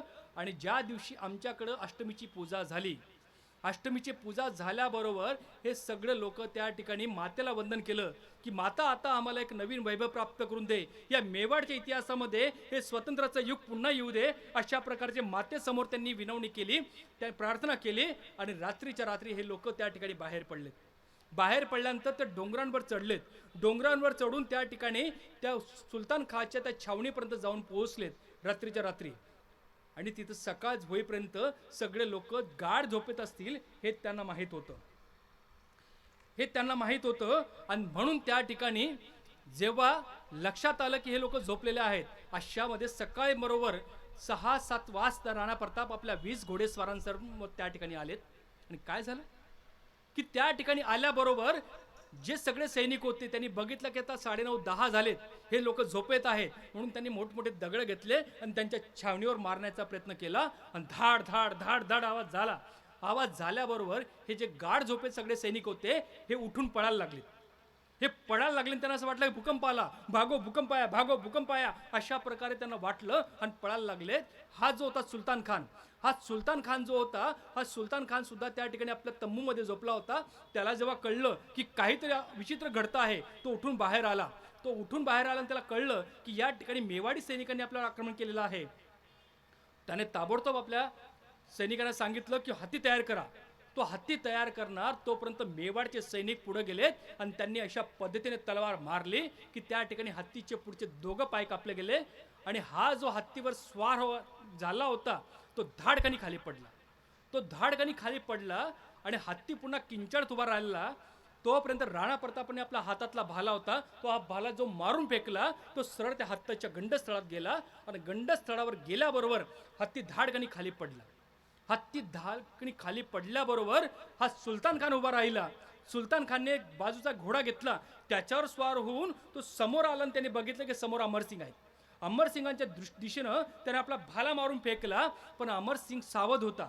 त्याला माहीत होतं की कशा पद्धतीने हा आक्रमण करतो, भाला चालवण्यात अत्यंत तरबेज आहे. म्हणून त्या ठिकाणी सुलतान खाने जो त्या ठिकाणी भाला होता तो बाजूला सारला, वाचवला आणि आपल्याकडचा भाला होता तो घेऊन जोरात आला पळत पळत पळत पळत आणि त्या ठिकाणी सुलतान खान जो होता त्याच्या छातीमध्ये एवढा जोरात भाला फेकून मारला की जो घोड्यावर बसलेला सुलतान खान होता त्याच्या छातीमध्ये तो भाला गेला. त्याच्या छातीतनं पूर्ण अंगातनं पाठीमागे निघून घोड्याच्या त्या पाठीमध्ये घुसला आणि हात त्या ठिकाणी घोड्याचं धाडकणी खाली पडला. खाली पडल्यानंतर त्याच्या सैनिकांनी त्यांना बाजूला केलं. सगळे लोक पळायला लागले. मोगल सैनिक की आपला सरदारच गेला भाऊ, आता काय करायचं म्हणून पळायला लागले. सगळ्या मेवाडी सैनिकांनी सुलतान खानला त्या ठिकाणी कडं केलं. सुलतान खान फक्त शून्य नजरेने बघायला लागला की आता माझं काही खरं नाही. पण त्याला लक्षात आलं की मला मारणारा हा वीर साधा नाहीये, कोणतरी पराक्रमी वीर असेल. म्हणून तो पाणी मागायला लागला. तर राणा प्रतापांनी आपल्या सैनिकांना खून केली की माझ्या घोड्यावर जी कुपी आहे त्याच्यात पाणी ठेवलेलं आहे, ते पाणी घेऊन ये. आणि त्या ठिकाणी पाणी आणलं गेलं आणि मेवाडच्या त्या वीरानं सुलतान खानला सांगितलं आपल्या सैनिकाला की त्याला पाणी पाज. हे इतिहासातलं पहिलं असं उदाहरण आहे की राणा प्रताप असा व्यक्ती होता की ज्याने आपल्या शत्रूला सुद्धा पाणी पाजण्याचं काम केलं होतं आणि ही उदारता दाखवली होती राणा प्रतापाशी. जेव्हा त्या ठिकाणी सुलतान खान पडलेला होता, त्याच्या तो भाला त्या ठिकाणी काढता येत नव्हता, तेव्हा राणा प्रतापने सांगितलं की तो भाला काढा. भाला काढण्यासाठी 3 लोक प्रयत्न करायला लागले, पण अमरसिंगांच्या हातातला तो भाला एवढा जोरात होता की त्या ठिकाणी त्याच्या छातीत धसला होता, तो काढता येत नव्हता. शेवटी पाय देऊन तो भाला काढावा लागला आणि रक्ताच्या चिरकांड्या उडाल्या. चिरकांड्या उडाल्यानंतर सुलतान खाने त्या ठिकाणी मोठमोठ्याने रडायला लागला, कहारायला लागला आणि तशाच सांगायला लागलं की वीर जवानो, जिस व्यक्ति ने, जिस शुरमा ने मुझ पर आक्रमण किया है, मुझ पर हमला किया है, मुझे आखिरी बार उसकी शक्ल तो दिखा दो, मुझे आखिरी बार उसकी शक्ल तो दिखा दो. तेव्हा राणा प्रतापांनी विचार केला की आता सुलतान खानची आपण परीक्षा बघावी. म्हणून आपल्या एका सैनिकाला सांगितलं की तू जाऊन समोर उभा राहा. सुलतान खानच्या समोर जाऊन तो सैनिक उभा राहिला. सुलतान खाने पडल्यात बघितलं की हा नाही असू शकत, म्हणून त्याने मान हलवली, तो बाजूला झाला. असे 3 सैनिक त्या ठिकाणी येऊन गेलेत, पण सुलतान खाने मान हलवली की हा नाही असू शकत. मग राणा प्रतापने सांगितलं अमरसिंगला की तू समोर जा. मग राणा प्रतापांचा हा वीर पुत्र अमरसिंग हा समोर आला. समोर आल्याबरोबर सुलतान खाने सगळ्यात आधी त्याच्या पायाकडे बघितलं, मग त्याच्या पोटऱ्याकडे बघितलं, मांड्यांकडे बघितलं, पोटाकडे बघितलं, छातीकडे बघितलं आणि चेहऱ्याकडे बघितलं आणि सांगितलं ये तो सूरज से भी ऊंचा दिखता है, ये सूरज से भी बहुत बढ़िया है. मैं धन्य हूँ कि तुझ जैसे वीर पुरुष के हाथ से आज मुझे मुक्ती मिल रही है. अशा प्रकारे सुलतान खाने अमरसिंगाकडे बघता त्या ठिकाणी आपलं प्राण सोडले आणि तो जगाला सोडून गेला. म्हणजे मरता समय सुद्धा आपल्या शत्रूवर प्रेम करणारा राजा कोणता असेल तर तो राणा प्रताप. यानंतर काय झालं की ज्या वेळेला सगळे सैनिक पळून गेलेत सुलतान खान मेल्याबरोबर आणि तो सगळा गाजाबाजा झाला, अशा वेळेला वरच्या बाजूला बैलोल खान लोधी होता की त्याला लक्षात आलं की काहीतरी खाली झालेला आहे. तो ताडकनी खाली यायला निघाला. तोपर्यंत इकडे सुलतान खानला संपवल्यानंतर राणा प्रतापांनी आपल्या घोड्याला टाच मारले आणि घोड्याला टाच मारून तो वरच्या बाजूला निघाला. वरच्या बाजूला गेल्यानंतर समोर बैलोल खान आला. बैलोल खान आल्याबरोबर त्या ठिकाणी राणा प्रतापांनी बघितलं की हाच तो दिसतो आहे, याला संपवलं पाहिजे, आणि बैलोल खाने बघितलं की हाच राणा प्रताप आहे, याला संपवलं पाहिजे. दोघांनी एकमेकाच्या घोड्यांना टाच मारलेत आणि टाच मारता मारता तलवारीने घेऊन बैलोल खान जो होता तो राणा प्रतापांवर चालून आला आणि त्याने राणा प्रतापांवर जोराने वार केला. राणा प्रतापाने तेवढ्याच शितापीने तो वार वाचवला आणि दुसऱ्या हाताने जेव्हा वार केला तर त्या बैलोल खानाला आपल्या डोक्यापासून तर आपल्या पूर्ण पायापर्यंत आणि घोड्यापर्यंत एका वेळेला 2 भागामध्ये विभाजित करून टाकलं. ही राणा प्रतापांची शक्ती. आणि हिथून राणा प्रतापांच्या इतिहासाला एक वेगळे मिळाले की राणा प्रतापांनी त्या ठिकाणी बैलोल खानला मारलं. मारल्यानंतर काय झालं की आता पुढचं काय टार्गेट तर कुंभलगड ताब्यात घ्यायचं आहे. आणि याच दिवेरपासून अगदी 10 किलोमीटरच्या अंतरावर त्या ठिकाणी कुंभलगड होता. आणि राणा प्रताप आपल्या सैनिकांसह कुंभलगडाच्या दिशेने निघाले. ज्या कुंभलगडावर बैलोल खान लोधीने त्यावेळेस आक्रमण करून हे केलेलं होतं. आणि त्या ठिकाणी राणा प्रताप गेले आणि केवळ राणा प्रताप कुंभलगडाच्या दिशेने चालता येत आहेत आणि त्यांनी सुलतान खान आणि बैलोल खान लोधी यांना मारून टाकलेलं आहे.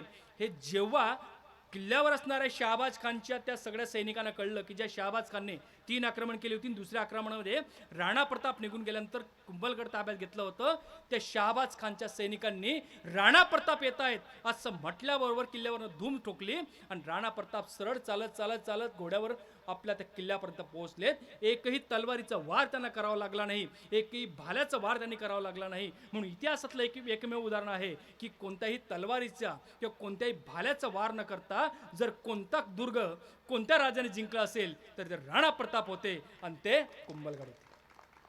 हे राणा प्रतापांचं शौर्य होतं. पण दुर्दैवानं हा सगळा इतिहास आमच्यापर्यंत आतापर्यंत येऊ दिलेला नव्हता. पण हे आमचं भाग्य आहे की काही वर्षापासून याच्यावर जे संशोधन होत आहे आणि त्याच्यातनं हा इतिहास समोर येत आहे. आमच्या युवकांना, आमच्या विद्यार्थ्यांना हा खरा इतिहास समजायला लागला आहे. ही महत्त्वाची गोष्ट आहे. दुसरी गोष्ट, राणा प्रतापांनी काय केलं हो की आतापर्यंत आम्ही जर बघितलं असेल सगळ्या इतिहासामध्ये की राजा मेला तर राज्य द्यायचं, राजा स्वतः सेनापती म्हणून लढायचा, राजा पडला की राज्य गेलं त्याची सगळी सेना दाना फानवायची.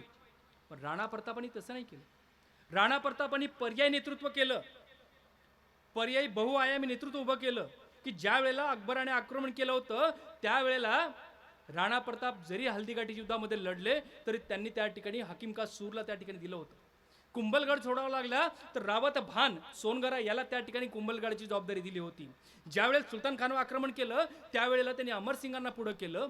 आणि अशा प्रकारे पर्यायी आणि बहुआयामी नेतृत्व निर्माण करण्याचं काम जर कोणी केलं असेल की एक माणूस गेला, राजा गेला की राज्य संपू नये, ही नीती जर कोणी निर्माण केली असेल ती राणा प्रतापांनी केली होती. दुसरी गोष्ट, राणा प्रतापांनी पूर्वीमध्ये झालेले जे युद्ध होते त्यातनं ज्या चुका झाल्या होत्या त्या चुकांपासून सुद्धा बोध घेण्याचं काम केलं होतं. राणा सांगांनी जेव्हा त्या ठिकाणी खानवाच्या युद्धामध्ये लढले होते बाबर सोबत, त्या युद्धामध्ये राणा सांगांची चूक काय झाली होती, राणा सांगा हे हत्तीवर स्वार झाले होते.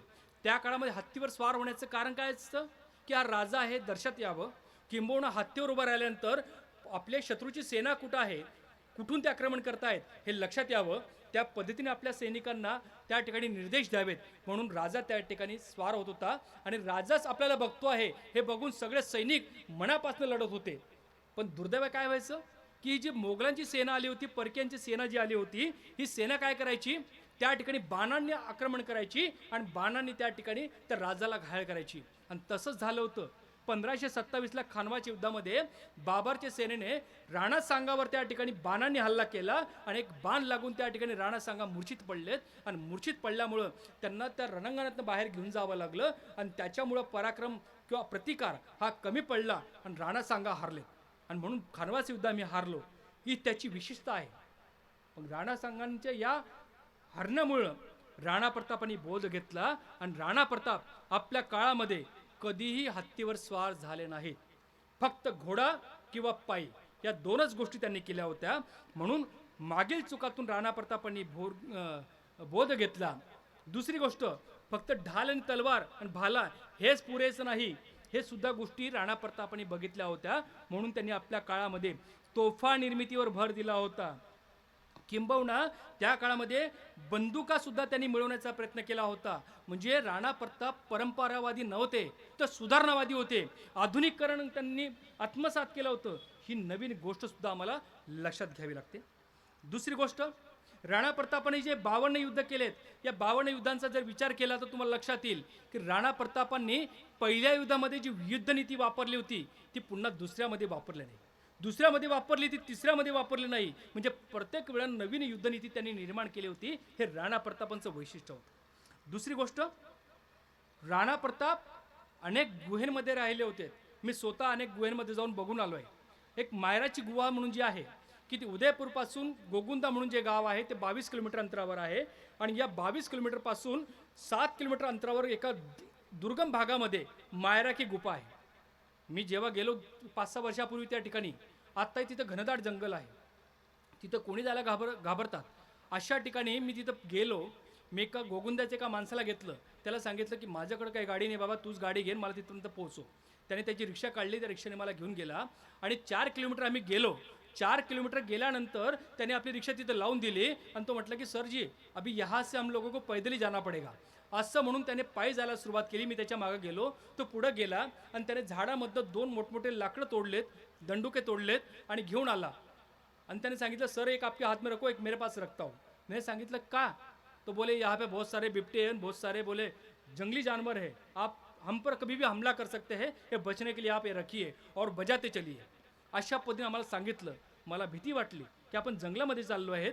पण त्या ठिकाणी मी जंगलामध्ये गेलो आणि 3 किलोमीटर पायी गेल्यानंतर आम्ही त्या मायरांच्या गुफेपर्यंत पोहोचलो. ती गुफा कशी होती हो? तर वरती जेव्हा आम्ही उभं राहिलो एका टेकडीवर, तर सगळ्या ठिकाणी चारही बाजूला त्या ठिकाणी डोंगर दिसत होते आणि पाण्याचा एक पाट वाहत होता. त्याने सांगितलं सर ही मायरा की गुफा आहे बोले. मैंने कहा की कहा है? तो बोले आप मेरे साथ आइए. असं म्हणून त्याने मला खालच्या पाय वाटेने नेलं आणि ज्या ठिकाणी डोंगरावर आम्ही उभं होतो त्याच डोंगराच्या खाली ती गुहा होती. ती गुहा कशी होती? 2000 लोक बसू शकतील एवढी मोठी जागा होती. ही जी जागा याच्यापेक्षा मोठी जागा त्या खालच्या बाजूला गुहेमध्ये होती. तिथं पाणी होतं, तिथं चामुंडा मातेची मूर्ती होती.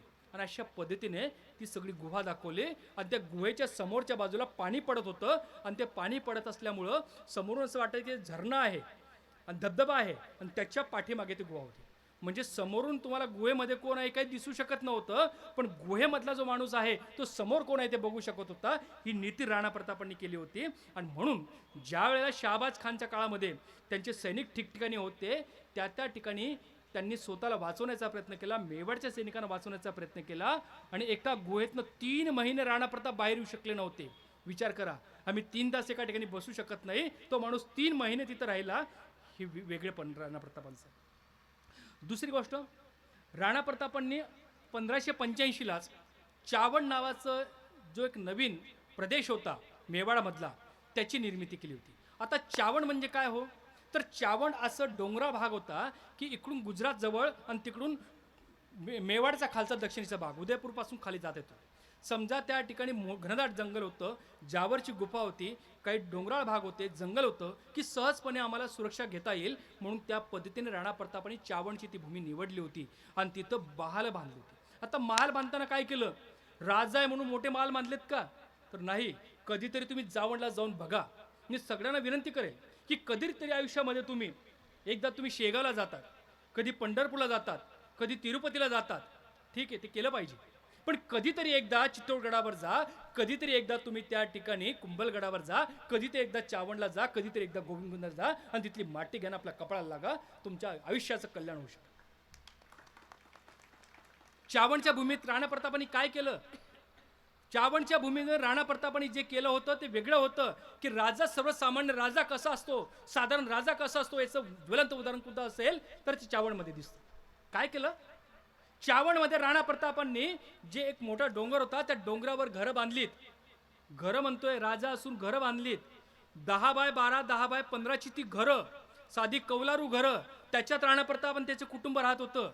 त्याच्या खालच्या बाजूला त्याचे सगळे सामंत होते, सेनापती होते, त्यांची घरं. आणि डोंगरांच्या खालच्या बाजूला पायथ्याशी सगळ्या सैनिकांची घरं. म्हणजे खाली सैनिक, वर सेनापती आणि वरती त्या ठिकाणी राजाची घरं. अशा प्रकारे. आणि त्या सगळ्यानंतर खाली डोंगराच्या पायथ्याशी चामुंडा मातेचं मंदिर. आणि एक नियम त्यांनी करून दिला होता की जो कोणी व्यक्ती असेल तो या ठिकाणी प्रवेश करताना आधी चामुंडे मातेचं दर्शन घेईल, तिथं डोकं टेकवेल, मातेला प्रार्थना करेल, मग तो येईल. आणि जेव्हा इथनं तो बाहेर पडेल तेव्हा जाताना पहिले मातेला प्रणाम करेल आणि मग तो बाहेर जाईल. माता रक्षण करण्यासाठी आहे, ही भूमिका त्यांनी लोकांच्या मनामध्ये निर्माण केली, लोकांना आत्मिक समाधान दिलं. अशा प्रकारची राणा प्रतापांची नीती होती. राणा प्रतापांनी आपल्या कुटुंबाला चावणमध्ये ठेवलं, पण ते मात्र गोगुंदामध्ये कुंभलगडाच्या क्षेत्रामध्ये राहायचे आणि मोगलांना असं वाटायचे राणा प्रताप तिकडे आहे. ते कधी चावणपर्यंत पोहोचू शकले नव्हते. म्हणजे मोगलांना किंवा शत्रूला भ्रमित करण्याची भूमिका कशी असेल, नीती कशी असेल, ही राणा प्रतापांनी त्या ठिकाणी केली होती.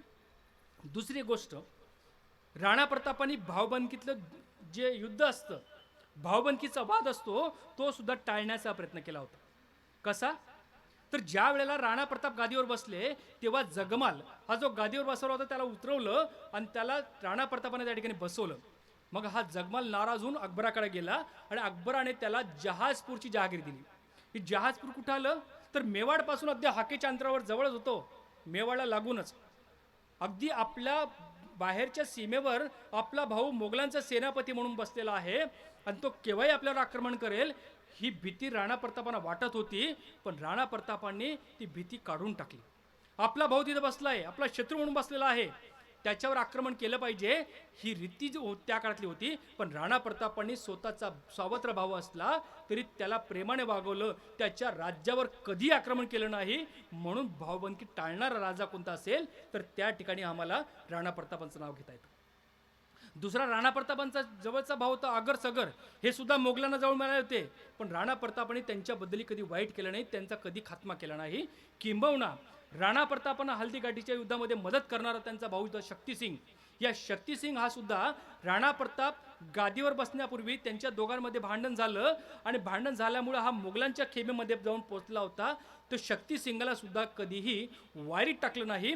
किंबहुना जेव्हा राणा प्रतापांना दुसऱ्या काळामध्ये शांतता प्राप्त झाल्यानंतर त्यांनी आपल्या भावाला जवळ केलं आणि त्याला भिंडरची जहागीर दिली.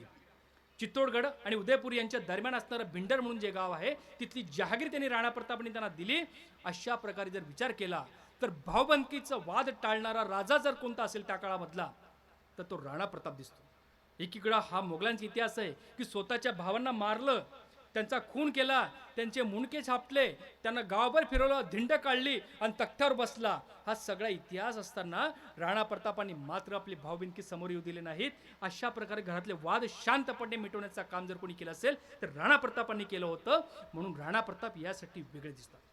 राणा प्रतापांनी नेहमी आपल्या सैनिकांना एक मानसिक बळ दिलं. आम्ही कमी असलो तरी हरकत नाही, पण आपण कमी आहोत, एक जण 100 लोकांचा बरोबरीने आहे. अशा प्रकारे त्यांच्यामध्ये आत्मबळ निर्माण करण्याचं काम त्यांनी केलं. तिथल्या जनतेमध्ये आत्मबळ निर्माणाचं काम केलं की तुम्ही मेवाडची जनता आहात, पण तुम्ही कष्टकरी असाल, कामगार असाल, शेतकरी असाल, पण ते नंतर सगळ्यात तुम्ही मेवाडचे सैनिक आहात.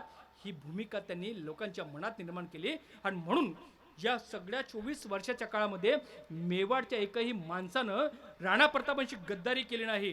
कोणी राणा प्रतापांचा पत्ता शत्रूला दिला नाही. एवढा जर विश्वास कोणी निर्माण केला असेल तो राणा प्रतापांनी केला, आपल्या कर्तृत्वातनं केला. आणि म्हणून राणा प्रताप हे यशस्वी होऊ शकले. दुसरी गोष्ट, राणा प्रतापांचं भांडण हे अकबराशी होतं, मोगलांशी होतं, कारण मोगल ह्या त्या काळात सत्ताधीश होते. तो राजकीय वाद होता. पण राणा प्रतापांनी कधीही त्या मेवाडच्या भागातनं जे हजला जाणार यात्रुकरू होते त्या यात्रुकरूंवर कधी हल्ला केला नाही, त्यांना कधीच जे पोहोचवले नाही. म्हणून धर्माच्या पलीकडचं युद्ध जर कोणतं असेल तर ते राणा प्रतापांनी केलं होतं. राणा प्रतापांनी त्या काळामध्ये जर कोणाचे कुराण किंवा धार्मिक ग्रंथ सापडले असतील तर सन्मानाने ते परत करण्याचं काम सुद्धा त्यांनी केलं. त्याची कधी विल्हेवाट लावली नाही वेगळ्या पद्धतीने. हे अशा पद्धतीचा विचार हा राणा प्रतापांनी दिला होता.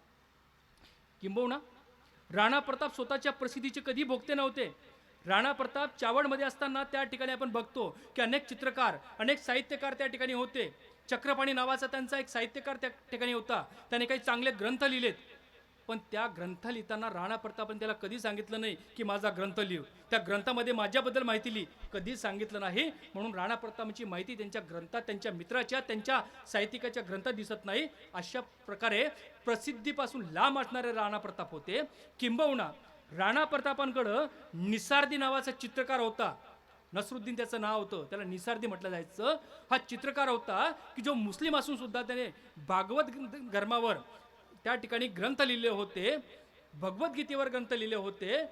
अनेक चित्र त्याने काढले होते, पण त्याने सुद्धा राणा प्रतापांचे चित्र काढावं असं त्याच्यावर कोणीही दबाव आणला नाही, किंवा राणा प्रतापांना सुद्धा कधी त्याला सांगितलं नाही की तू अनेकांची चित्र काढतो, माझे पण चित्र काढ, असं राणा प्रतापाने सुद्धा त्याला सांगितलं नाही. आणि म्हणून राणा प्रतापांचं त्या काळातलं मला चित्र सापडत नाही.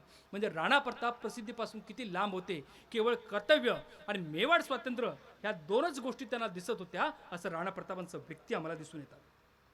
किंबहुना काही लोक असं म्हणतात की राणा प्रतापांची त्या काळामध्ये खूप वाईट परिस्थिती झाली होती आणि राणा प्रतापांनी गवताच्या भाकरी खाल्ल्या. राणा प्रतापांची जी मुलगी होती तिने एकदा जेवण मागितलं, तिला मिळालं नाही. मग ती गवताची भाकरी खात असताना त्या ठिकाणी बिल्ली आली, मांजर आली आणि तिने घेऊन गेली, ती रडायला लागली. अशा प्रकारच्या कथा सांगितल्या जातात. पण या सगळ्या कथा या काव्यात्मक लोकांनी, कवी लोकांनी तयार केलेल्या आहेत. यातलं कुठलंही तथ्य नाही.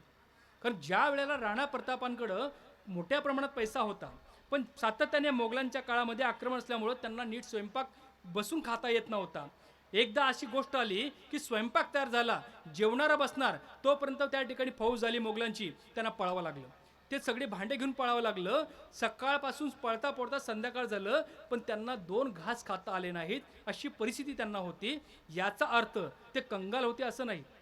एक तुम्हाला उदाहरण सांगतो की राणा प्रतापांच्या हाताखाली जो ग्वाल्हेरचा रामशाह तवर होता, की जो हल्दीघाटीमध्ये लढता लढता आपल्या 3 मुलांसोबत गेला.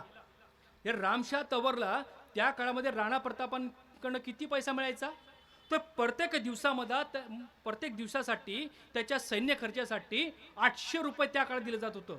1572ला विचार करा तुम्ही, 1572 ते 1576, एका दिवसाला 800 रुपये जो राणा प्रताप देऊ शकत असेल, तर त्या गवताच्या भाकरी खाणार आहेत का? खाऊ शकत नाही. पण हे केवळ विचित्र प्रकार आपल्याकडे काहींनी केला होता, त्या गोष्टी बघितल्या पाहिजेत.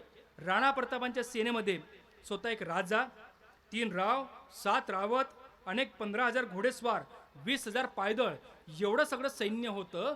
पण राणा प्रताप म्हणे फक्त 100-200 लोकांना घेऊन फिरत होते असं सांगितलं जातं. ही सगळी माहिती खोटी आहे. कधीतरी बारकावे जाऊन त्यात बघितलं पाहिजे.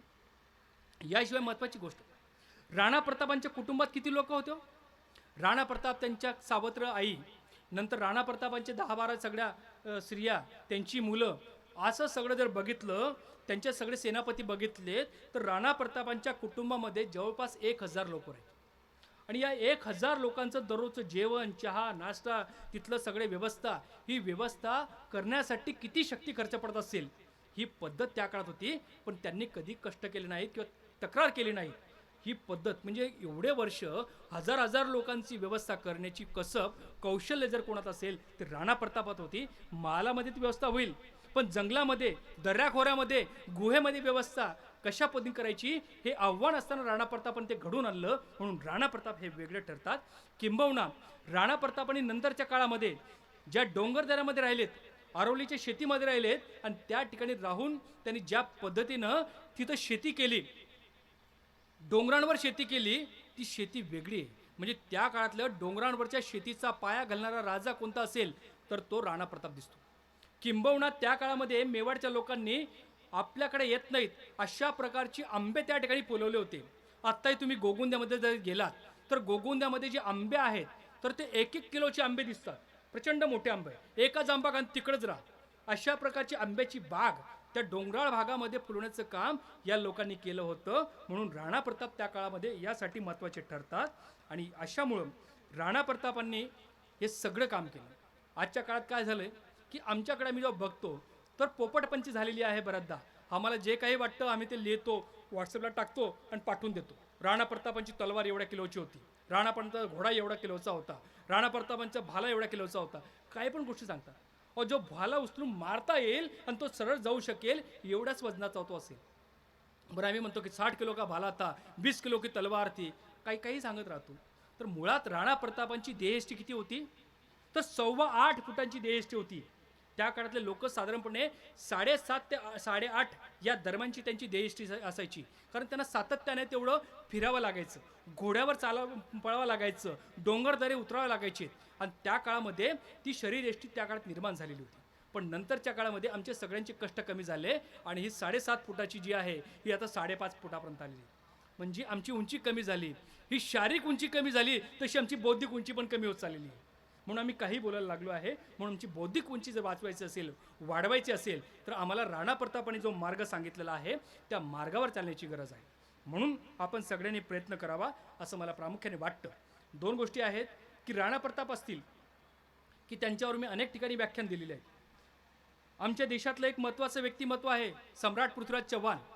या सम्राट पृथ्वीराज चव्हाणांबद्दलही आपल्याकडे अनेक भ्रमिष्ट गोष्टी आहेत.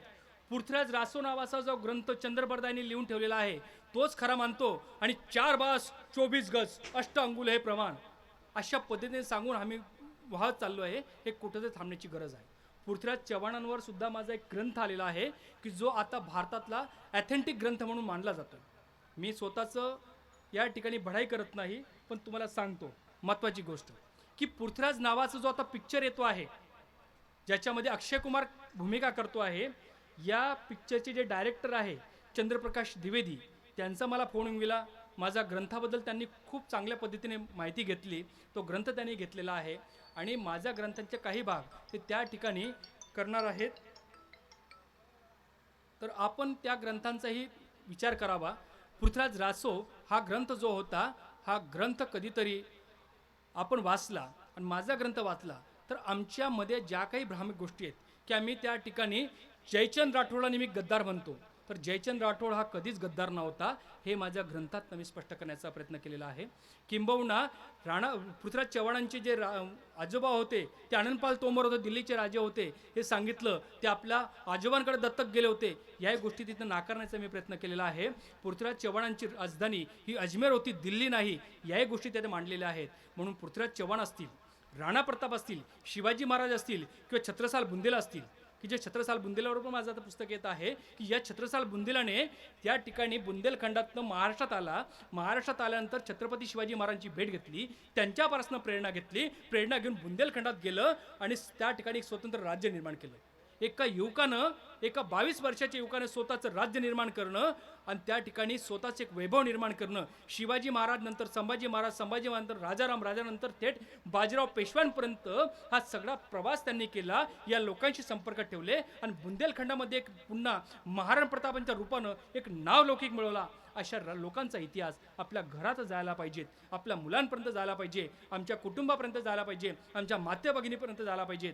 हा विचार खऱ्या अर्थानं महत्त्वाचा ठरतो आणि मला आनंद आहे की आदरणीय शहीद संजय सिंगजी यांच्या स्मृतीप्त्यर्थ हा जो सगळा कार्यक्रम घेतला गेला, हा भरगतचा कार्यक्रम आहे. सकाळी 5 वाजेपासून रात्री 11 वाजेपर्यंत आपण सगळे लोक विविध प्रकारच्या विचारधारा, विविध प्रकारचे कार्यक्रम, याच्यातनं हा सगळा समाजामध्ये जाणीव, संस्कार, संवेदना पेरण्याचं काम जे करीत आहेत याबद्दल मी आपल्या सगळ्यांचं मनपूर्वक आभार व्यक्त करतो. मला या ठिकाणी बोलवलं, माझा सन्मान केला आणि आपल्या सगळ्यांसमोर राणा प्रताप पुन्हा एकदा मांडण्याची संधी उपलब्ध करून दिली. म्हणून या सगळ्या आयोजकांचं, संयोजकांचं आणि आपणही मला शांतपणे ऐकून घेतलं, आपल्या सगळ्यांचं मी मनपूर्वक या ठिकाणी आभार व्यक्त करून थांबतो. जय हिंद, जय राणा प्रताप.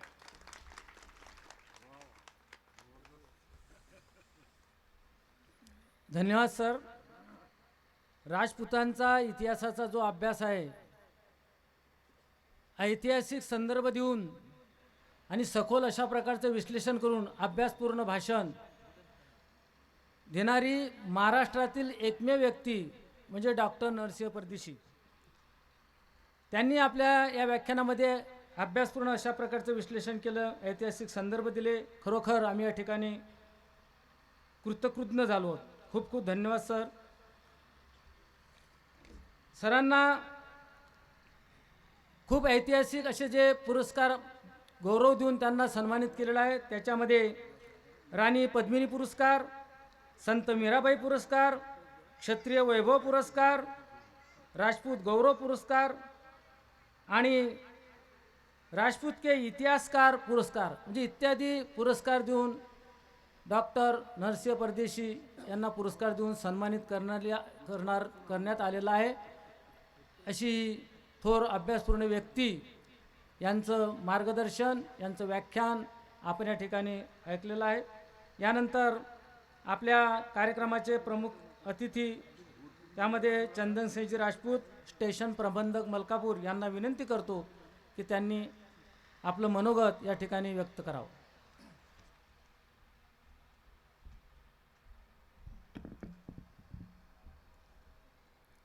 हिंदू सूर्य वीर शिरोमणी आपल्या सर्वांचे दैवत महाराणा प्रताप सिंहजी आणि आसपास जवळजवळ 3 वर्ष अगोदर पुलवाला हल्ल्यात शहीद झालेल्या मलकापूरचे सुपुत्र आदरणीय संजय सिंहजी यांच्या स्मृतीस विनम्र अभिवादन करतो.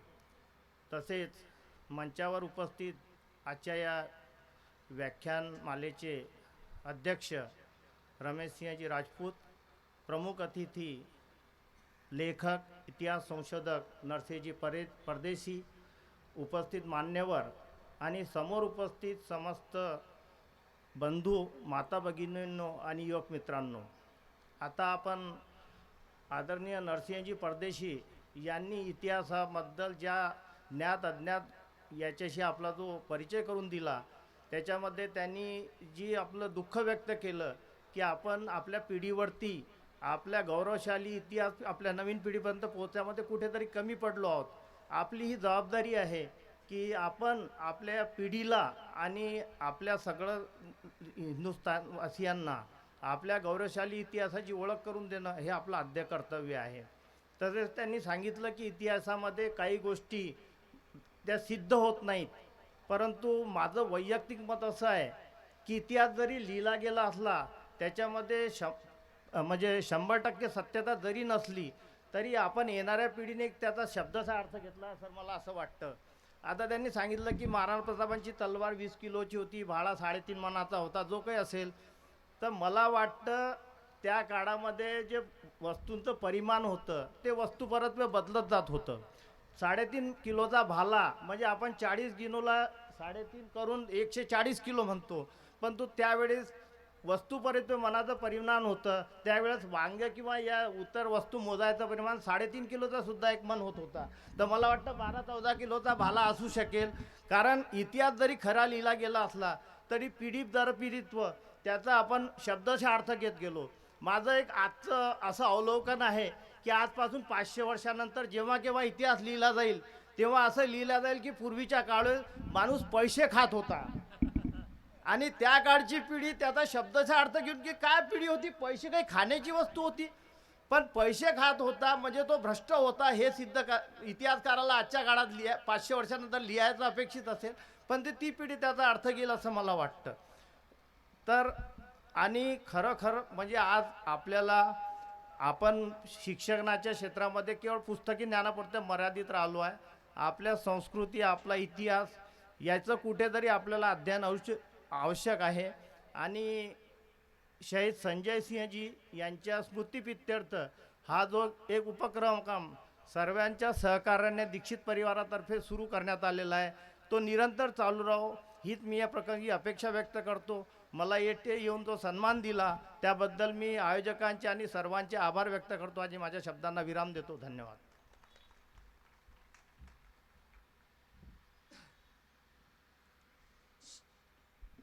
शहीद संजय शहीजी राजपूत यांच्या तृतीय स्मृती प्रित्यर्थ या ठिकाणी भव्य मोफत रुग्ण तपासणी शिबिर आयोजित केलेलं आहे. रोग निदान शिबिर आहे आणि आज सुद्धा स्त्रीरोग तपासणी, दंतरोग तपासणी यांची होणार आहे. तर आज या ठिकाणी डॉक्टर अनुप धोरण यांचा सत्कार श्री राजूभाऊ दीक्षित या ठिकाणी करणार आहेत.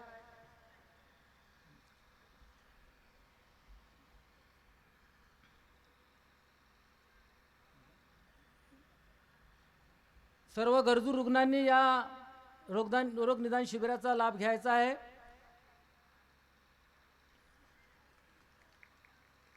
ओम शांती सेवा समिती यांच्या सहकार्यानं हे शिबिर या ठिकाणी संपन्न होत आहे.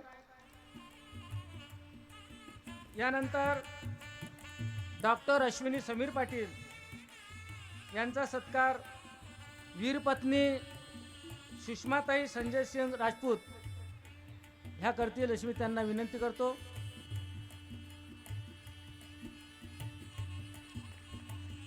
महिलांनी सुद्धा या शिबिराचा लाभ घ्यायचा आहे. स्त्रीरोग तपासणी शिबिर या ठिकाणी संपन्न होत आहे. यानंतर 1 वाजेपर्यंत या ठिकाणी शिबिर होणार आहे. तरी सर्वांनी जे गरजू रुग्ण आहेत त्यांनी या शिबिराचा लाभ घ्यायचा आहे आणि रुग्ण तपासणी करून घ्यायची आहे. यानंतर आपल्या या कार्यक्रमाचे अध्यक्ष दादासाहेब रमेशजी राजपूत, अध्यक्ष शारीरिक शिक्षण महाविद्यालय मलकापूर, हे आपलं अध्यक्षीय भाषण या ठिकाणी करतील अशी मी त्यांना विनंती करतो.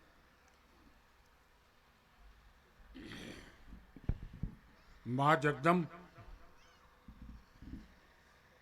हिंदू सूर्य राणा जी, शहीद हमारे संजय सिंह जी,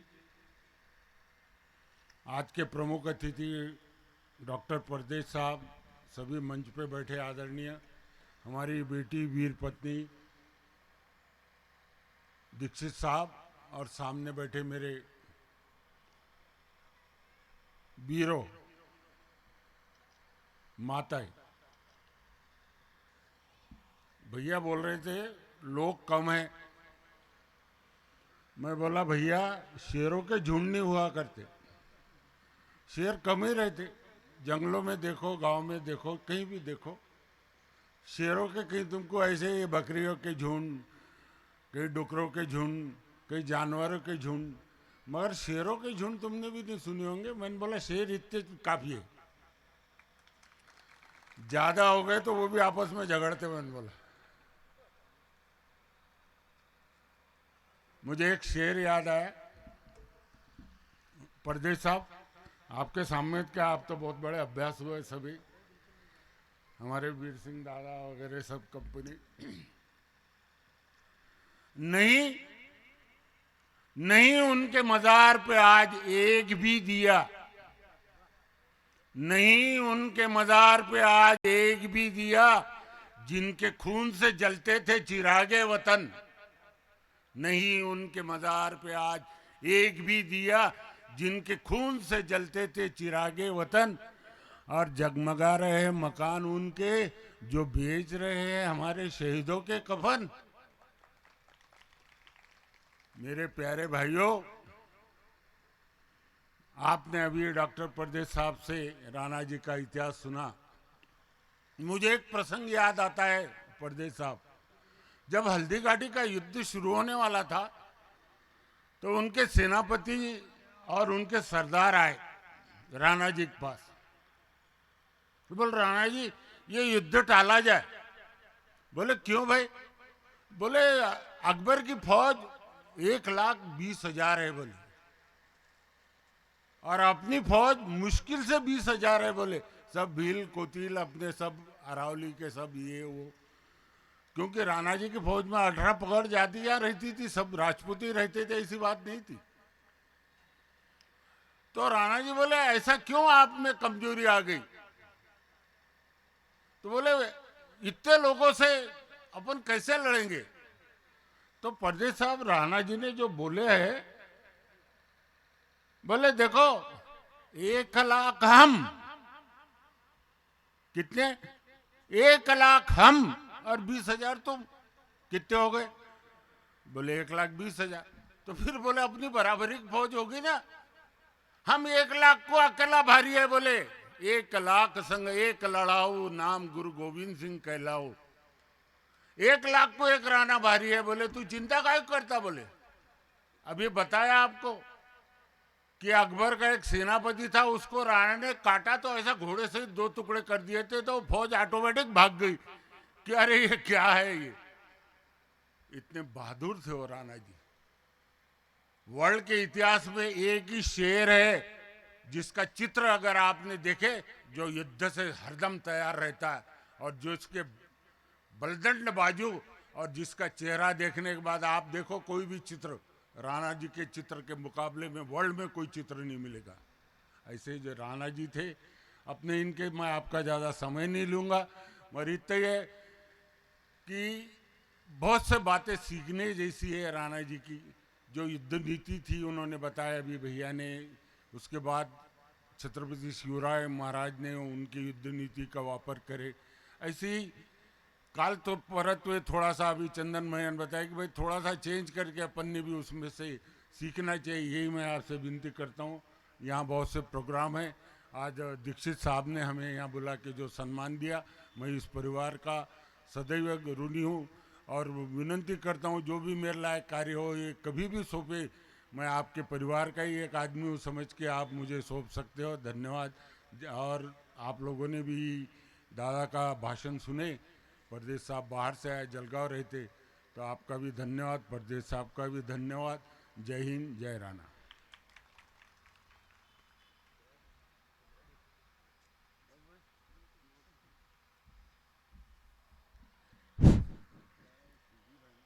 आजच्या या व्याख्यानमालेला राजपूत कुटुंबाच्या विनंतीला मान देऊन सन्माननीय वक्ते तसेच सन्माननीय अध्यक्ष, सर्व आमंत्रित मान्यवर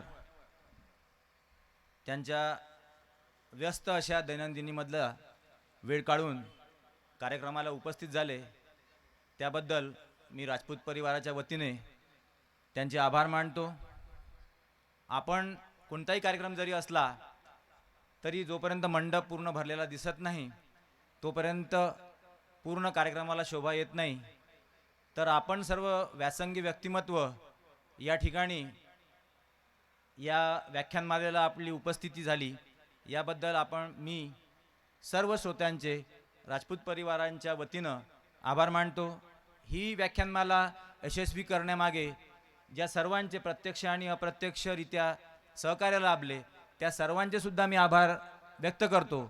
आजच्या रोगनिदान शिबिरासाठी डॉक्टर धोरण आणि डॉक्टर अश्विनी पाटील मॅडम यांचं जे सहकार्य लाभलं त्याबद्दल सुद्धा राजपूत परिवाराच्या वतीनं मी त्यांचे आभार मानतो। आणि आजचे हे व्याख्यानमालेचं पुष्प या ठिकाणी संपलं असं अध्यक्षांच्या वतीनं जाहीर करतो। धन्यवाद।